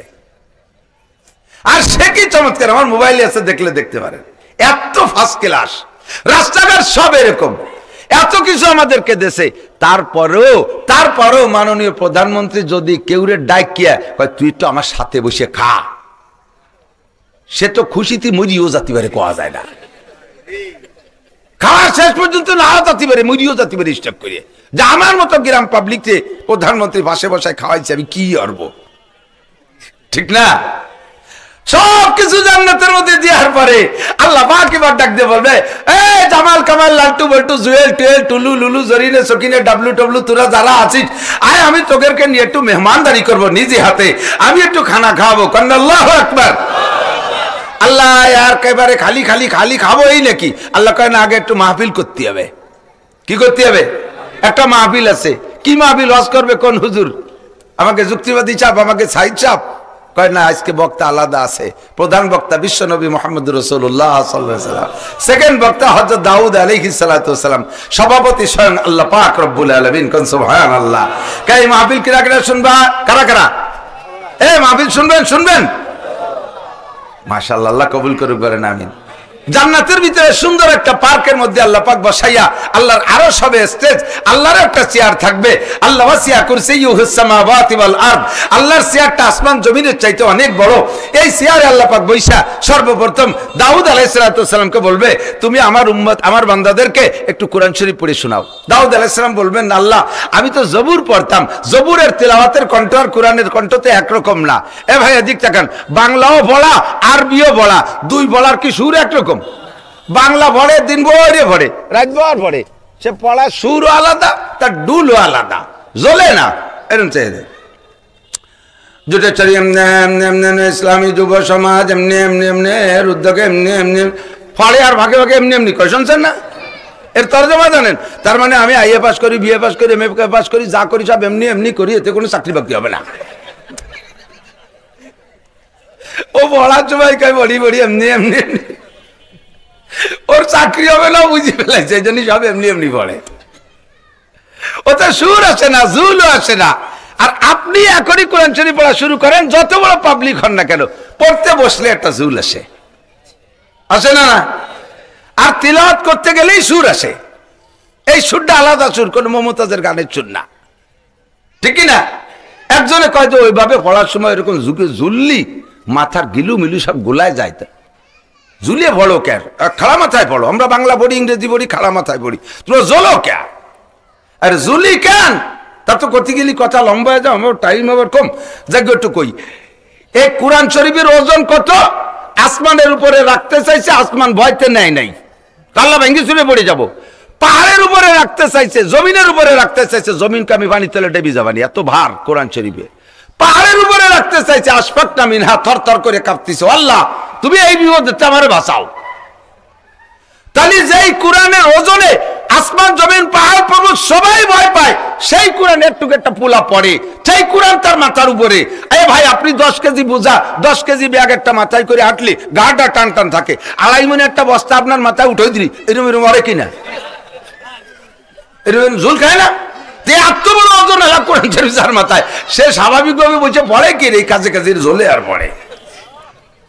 তো ঝুলতে ঝুলতে আমাদের জীবনে গিলু গুলাই যায় না, মাত্র 50 দিনে হাফেজ হয়ে যায়, মাত্র 3 মাসে হাফেজ হয়, 1 বছরে হাফেজ হয়, 3 বছরে হাফেজ হয়। দুনিয়ার একটা বইও তুমি জীবন ভরে ছোট্ট থেকে 20 থেকে 30 পৃষ্ঠা একটা বই এ টু জেড বিনা লুকমায় শুনাইতে পারবা না মুখস্থ করে। 30 পারা কোরআন শরীফ মুখস্থ হয়, জুল্লি তারা আমাদের মাথার গিলু নষ্ট হয় না, ঠিক কিনা? এখন সুর আলাদা কোরআনের, কোরআন শরীফও আরবি, আবার হাদিসও আরবি। যখন কোরআন শরীফ পড়ি তখন দেখবেন এক সুর, আর যখন হাদিস পড়ি আরবি তখন আর এক সুর, ঠিক না? তা আল্লাহ, আমি তো দাউদ নবী, আমি তো জবুর পড়তাম, তাতে ভালো সুর হতো, আকাশের উড়ন্ত পাখি থেমে যাইতো, সাগরের মাছ উঠে চলে আসতো, পাহাড় পর্বত ঝুঁকে যাইতো, আমার সেই জবুরের কণ্ঠ জানা আছে, কোরআনের কণ্ঠ তো আমি জানি না। আল্লাহকে শুরু করো আউযুবিল্লাহ বিসমিল্লাহ কইয়ে, কণ্ঠ তো সেটাও আমি দিছি, এটাও আমি দেবো, শুরু করো। তো হযরত দাউদ আলাইহিস সালাম আউযুবিল্লাহ বিসমিল্লাহ কইয়ে শুরু করবেন সূরা তাহা। তাহা মা আনজালনা আলাইকাল কুরআনা লিতাশকা, একটা একটা করে আয়াত পড়বে, আর তার সুরে কণ্ঠে মানুষ জিম ধরে থাকবে। যখন পুরো সূরা তাহার শেষ হয়ে যাবে, আখেরি টান দেবে, সুখ টান। এই বিড়ি খালারা সুখ টান দেয় না, আখেরি টান এরকম জিম ধরে থাকে আধা মিনিট খালি। তো বিড়ির টান আর সূরা তাহার সুখ টান একটা নেই, বিড়ির টানে সুখ টান 5 মিনিট পরে ঠিক হয়ে যায়। আর সূরা তাহার যে আখেরি সুখ টান, এই টানে বান্দা জিম ধরে থাকবে 10,000 বছর। এ মজা নিতে এরকম খাইতে খাই চাই রয়েছে 8টা ধরে, ওই যে অজ্ঞান হয়ে গেছে না, চোখে পলক চাইতেন, কিন্তু বেহুশ না, কারণ জান্নাতের মধ্যে বেহুশও হবে না, মরবেও না, হুশের সাথে মজা নেবে 10,000 বছর। এরপরে 10,000 বছর পরে যখন স্বাভাবিক হবে, আল্লাহ পাক বলবেন আরো ভালো তেলাওয়াত আছে, শুনবা? বলে আল্লাহ এর চেয়ে ভালো? যেই নবীর মাধ্যমে তোমরা কোরআন পেয়েছো ওই নবীর মুখে কি শুনেছো? সাহাবায়ে কেরাম বলবে আল্লাহ আমরা তো শুনেছি। আমরা বলবো আল্লাহ তুমি আমাকে হাতে ধরে ঠকাইছো, 1500 বছর পরে পাঠাইছো বাংলা, পাঠাইছো দুনিয়ায়, তা আবার পাঠাইছো বাংলাদেশে, একটু মক্কার দাদ্দে উল্লি হতো, এরপরে আবার পাঠাইছো কুদালির বিলি রাখতে বাঁচতে। এমন বেকায়দা জায়গা থেকে যে নবীর কিচ্ছু শুনতে পেরে আমরা শুনবো নবীর তিলাওয়াত, সবাই স্লোগান দিয়ে উঠবে আর জি আল্লাহ আমরা নবীর শুনবো, বলেন আমিন। নবীর তিলাওয়াত এবার নবী আলাইহিস সালাতু ওয়াস সালাম আউযুবিল্লাহ বিসমিল্লাহকে শুরু করে সূরা ইয়াসিন তিলাওয়াত করে শেষ করে দিবেন। ওয়াইলাইহি তুরজাউন করে যে আখেরি সুখটান দেবেন নবী আলাইহিস সালাম, এই সুখটানের স্বাদ নেবেন 50,000 বছর, 50,000 সানা মজা নেবেন। খালি সে মজা বুঝানোর কায়দা নেই, সে মজা বুঝানোর কায়দা নেই। কোন মজা? দুনিয়ায় বহুত মজা আছে, মজা নেওয়া যায় কিন্তু বলা যায় না মজাটা কেমন। 50,000 বছর পরে যখন স্বাভাবিক হয়ে যাবেন, এরপরে আল্লাহ পাক বলবে আর শুনবে। আল্লাহ কারি তো দুইজনই শুনলাম, আর কেডা? কয় যে আমার কালাম আমি শোনাবো। যুবক শুনবা? রাজি কেডা? আল্লাহর তেলাওয়াত শুনবেন তো কান্ডারে পাক রাখতে হবে। মমতাজের গান শোনা যাবে না, ভান্ডারিয়ার গান শোনা যাবে না, নায়ক নায়িকাদের গান শোনা যাবে না, দুনিয়ার মাঝে মাঝে শোনা যাবে না। কানতে আল্লাহর কালামে পাক শুনবো। এদিক একই নর্দম, একই একটা পাইপ, খেয়াল করে না, পাইপ পাইপ পাইপ, এদিকটা কান পাইপ দে সারা বছর বেরিয়ে, সারা বছর বেরিয়ে ওই পাইপ দিয়ে বেরোইছে পায়খানা, বাথরুমের স্যানিটারির সাথে ডেলিভারি পাইপ যেটা পিছন দিয়ে, শেষ দিক যাইয়ে যদি ওইটারে ধুইয়ে মুছে জমজম পানি দিয়ে ধুইয়ে পরিষ্কার করে সাবান দিয়ে আর খারে দিয়ে ধুইয়ে, এরপরে যদি ওই পাইপ দিয়ে আপনার সিলাপের মধ্যে দিয়ে জমজম পানি ঢেলে দিয়ে ওই পাশে গিলাস ধরে আপনার দিয়ে আপনি খাবেন? নতুন বানানোর সময় যেরকম ভালো ছিল পাইপ তাইতে সাফ করে ফেলাইছি, তবুও খাবেন? আল্লাহু আকবার। জীবনটা ভরে এই কান্ডে নষ্ট করে বলছে আজে বাজে দিয়ে, ওই কান্ডে তোমার ওর মধ্যে নিয়ে ধুয়ে মুছে সাফ করা যাবে না, ওই দিয়ে ওর কুরআন শরীফ ঢুকবে না, পরিষ্কার বানায় নিয়ে যেতে হবে কান। আল্লাহ পাক সূরা আর রহমান তিলাওয়াত করবেন তো মানুষে পড়ার সময় তাউযুবিল্লাহ বিসমিল্লাহ পড়ে, শয়তানের হাত থেকে পানা চায়, আল্লাহর নামে শুরু করে। আল্লাহ তো আর শয়তানের কাছে পানা চাওয়া লাগবে না, আর আল্লাহ তো আর অন্য কোনো আল্লাহ নাই যে তার নামে শুরু করবে, এই জন্য আল্লাহ আউযুবিল্লাহ বিসমিল্লাহ পড়বে না। আর রহমান আমরা পড়ি আর রহমান, আল্লাহ ওই সময় একটা শব্দ বাড়াই দেবে আনার রহমান, যে রহমানকে তোমরা এতদিন দেখেছো আনার রহমান, সেই রহমান আমি আল্লাহ। কন্যা সুবহানাল্লাহ। আনার রহমান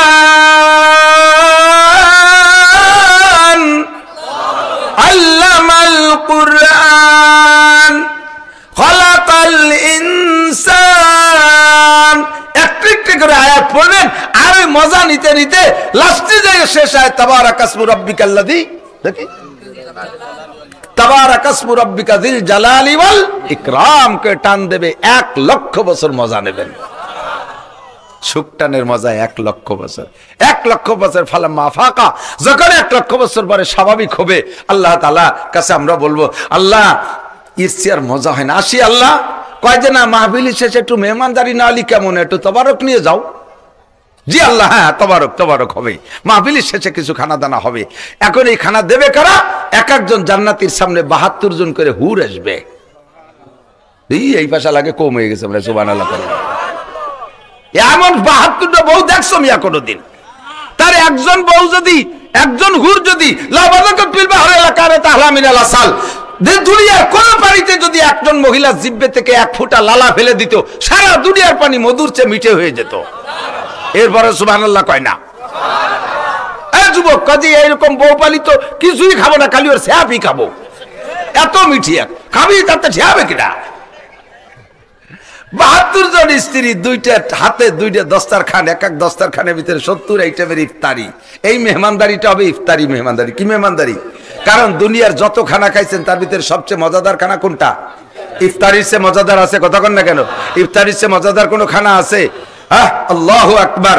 ইফতারির চেয়ে কোনো মজাদার, খেচড়ি মেচড়ি ডাল চাল খুদকুড়ো যা দিক চাবায় না, খালি হাঁসের বাচ্চার মতো শামুকার মতো গেলে কি যে স্বাদ লাগে। ছোট লোক বড় লোক ধনী গরিব সবাই ইফতারি ভালো লাগে, ঠিক কি ঠিক না? এই এই এই মেহমানদারিটা হবে ইফতারি। জান্নাতের ভিতরে সবচাইতে বেশি মজাদার খানা আজকে হবে, আপনাদের সামনে এই পরিমাণ আসবে। এবার সব পরিবেশন হয়ে গেছে, আল্লাহকে কুলু ওয়াশরাবু, খাও পান করো, লা নাকুলা ওয়ালা নাশরাবা, খাবো না পানও করবো না। কেন কুম আছে নাকি ফাল বাজাতুম মা ওয়াদা রাব্বুকুম হাক্কা, আমি যা দেবো বলে মাওলানা নাসির কই চলো তার কোনটা কই গুনি দেখ কত, এই প্রত্যেক প্লেটে 70 প্রকার আছে না নাই? আল্লাহ অত কইতেছি না। নাসির সাহেব যে কইলো যে ওয়াসৌমুলি ওয়ানা আজিবিহি, তুমি কি বলেছো বান্দা রোজা রেখেছো আমার জন্য, এ খানা আমি হাতে খাওয়াবো, এটা হুররা দিলো, আমরা ওকে হাতে খাবো না, তোমার হাতে খাবো। আল্লাহ কা একদিন পর মনে রাখলি কি এরিয়া? আল্লাহু আকবার। আল্লাহ ভুলে যা জাত নাকি? আল্লাহ ভুলে যা জাত? আমার মেজো ছেলে হাফেজ মিসবা, ওর জন্মের সময় হাতের এখানে একটা আঙ্গুল হয়েছে ঝুলনো, চিকুন গুড়া চিকুন আঙ্গুরির মতো জ্বলে। ও যখন দাঁত উঠছে দুনিয়া, ওই কামড়াতি পাহাই ভুল গিয়ে নষ্ট বষ্ট করে ফেলাইছে। বাড়ি বেকায়দা সে আঙ্গুলির মাথা নখ পড়ে গেছে, পুষ বেরোচ্ছে, শেষে অপারেশন করে কেটে ফেলাইছি। ওর 24 বছর বয়স, ওরে বিয়ে দিছি। এই ডিসেম্বরের 4 তারিখে ওর একটা ছেলে হয়েছে, ওর ছেলেটা সেই জায়গায় একটা আঙ্গুল। আমার ছোট মেয়েটারে কইলাম যে ওরও ছেলে এরকম, মিসবারও ছেলে। ও কাছে আল্লাহর এতদিন মনে থাকলো কি এরিয়া? বাপের ওই জায়গায় আঙ্গুল ছিল, ছেলে সেই জায়গায় আঙ্গুল দিতে হবে। ডাক্তাররাও কয় হুজুর এই ছোট থাকতে কেটে ফেলাই দেই, আরো সময় আমি ন কোনো কথা হবে না, এই আঙ্গুলের মধ্যে কি যেন বরকত আছে, ওর বাপেরটা কাটি ফেলাইছি বিধা আল্লাহ তাআলা তারে একটা দিয়ে দিছে, থাকতে হবে আঙ্গুল কি যেন আছে ওর মধ্যে। আল্লাহ ভুলে যা জাত। আল্লাহ পাক রব্বুল আলামিন কয় বান্দা ভালো কথাই মনে রাখছে, এখনই হবে, তোমাদেরকে দেওয়া হবে জান্নাতের। দুনিয়ায় যত মাটি আছে সমস্ত মাটিকে আল্লাহ আটা বানাবে, এই আটা দিয়ে একটা রুটি বানাবে। আর জান্নাতের জিয়াদাতু কাবিদি মিনাল হুতিল জান্নাহ, জান্নাতি একটা মাছের কলিজার এক অংশের এক পাশে একটু টিউমারের মতো ভুলা বাড়তি, পুরো কলিজা না, ওই টুক কাটিয়ে ভুনা করে রুটি দিয়ে, জান্নাতি রুটি দিয়ে আল্লাহ তাআলা লুকমা বানাইয়া একবারে ওই জায়গায় যত মেহমান থাকবে সকলের মুখে উঠে খাওয়াবে, সবার মুখে আল্লাহ তাআলা তুলে দেবে। লুকমা গালে নিয়ে আওরিছে এরিছে খায় না, ইমজাগু অকুলু খাও সাবাও। তখন সবাই বলবেন আল্লাহ এই খাবারের জন্য তো আমরা, আর এই জান্নাতের জন্য, এই হুর গেলেমানের জন্য আমরা ইবাদত বন্দেগী করি নাই, ঈমান এনেছি তোমাকে দেখবো। উলামায়ে কিরাম বলেছে তোমার নবীর হাদিস, সাতারাউনা রাব্বাকুম কামা তারাউনাল কমার লাইলাতাল বদর লা তুদামুনা লিরুয়াতিহি, পূর্ণিমার চাঁদনি রাতে আকাশে মেঘ না থাকলে, ক্লিয়ার আকাশে চাঁদটা যেমন মাথার উপরে আসলে দেখতে ঠেলাঠেলি করা লাগে না, তোমরা হাসরের মাঠে রবকে ওভাবে দেখবা। আল্লাহ এই লোভে আমরা রোজা রেখেছিলাম, তোমার হাতের খানা হবে এই লোভে রোজা রেখেছিলাম, হুর গেলেমানের জন্য রোজা রাখি নাই। তুমি আল্লাহ তাআলা হাত দিয়ে মুখে তুলে দিয়েছো, তোমার হাত খান পরাণ ভরে দেখি, পরে পরাণ ভরে গেলি তারপরে খাবো। এইভাবে লুকমা মুখে থাকা অবস্থায় আল্লাহর কুদরতি হাত দেখবেন। 50 আলফা সানা, 50,000 বছর। 50,000 বছর পরে যে আল্লাহ বলবেন কুলু ওয়াশরাবু ওয়ামজাগু, চাবাও খাও, আতিকুম কুল্লা ইয়াউমিল জুমুআ, প্রত্যেক শুক্রবারে আমি তোমাদের সাথে একবার দেখা করব। কন্না সুবহানাল্লাহ। ও দোস্ত এইটা হলো কি কয়, নুজুলাম মিন গফুরির রহিম,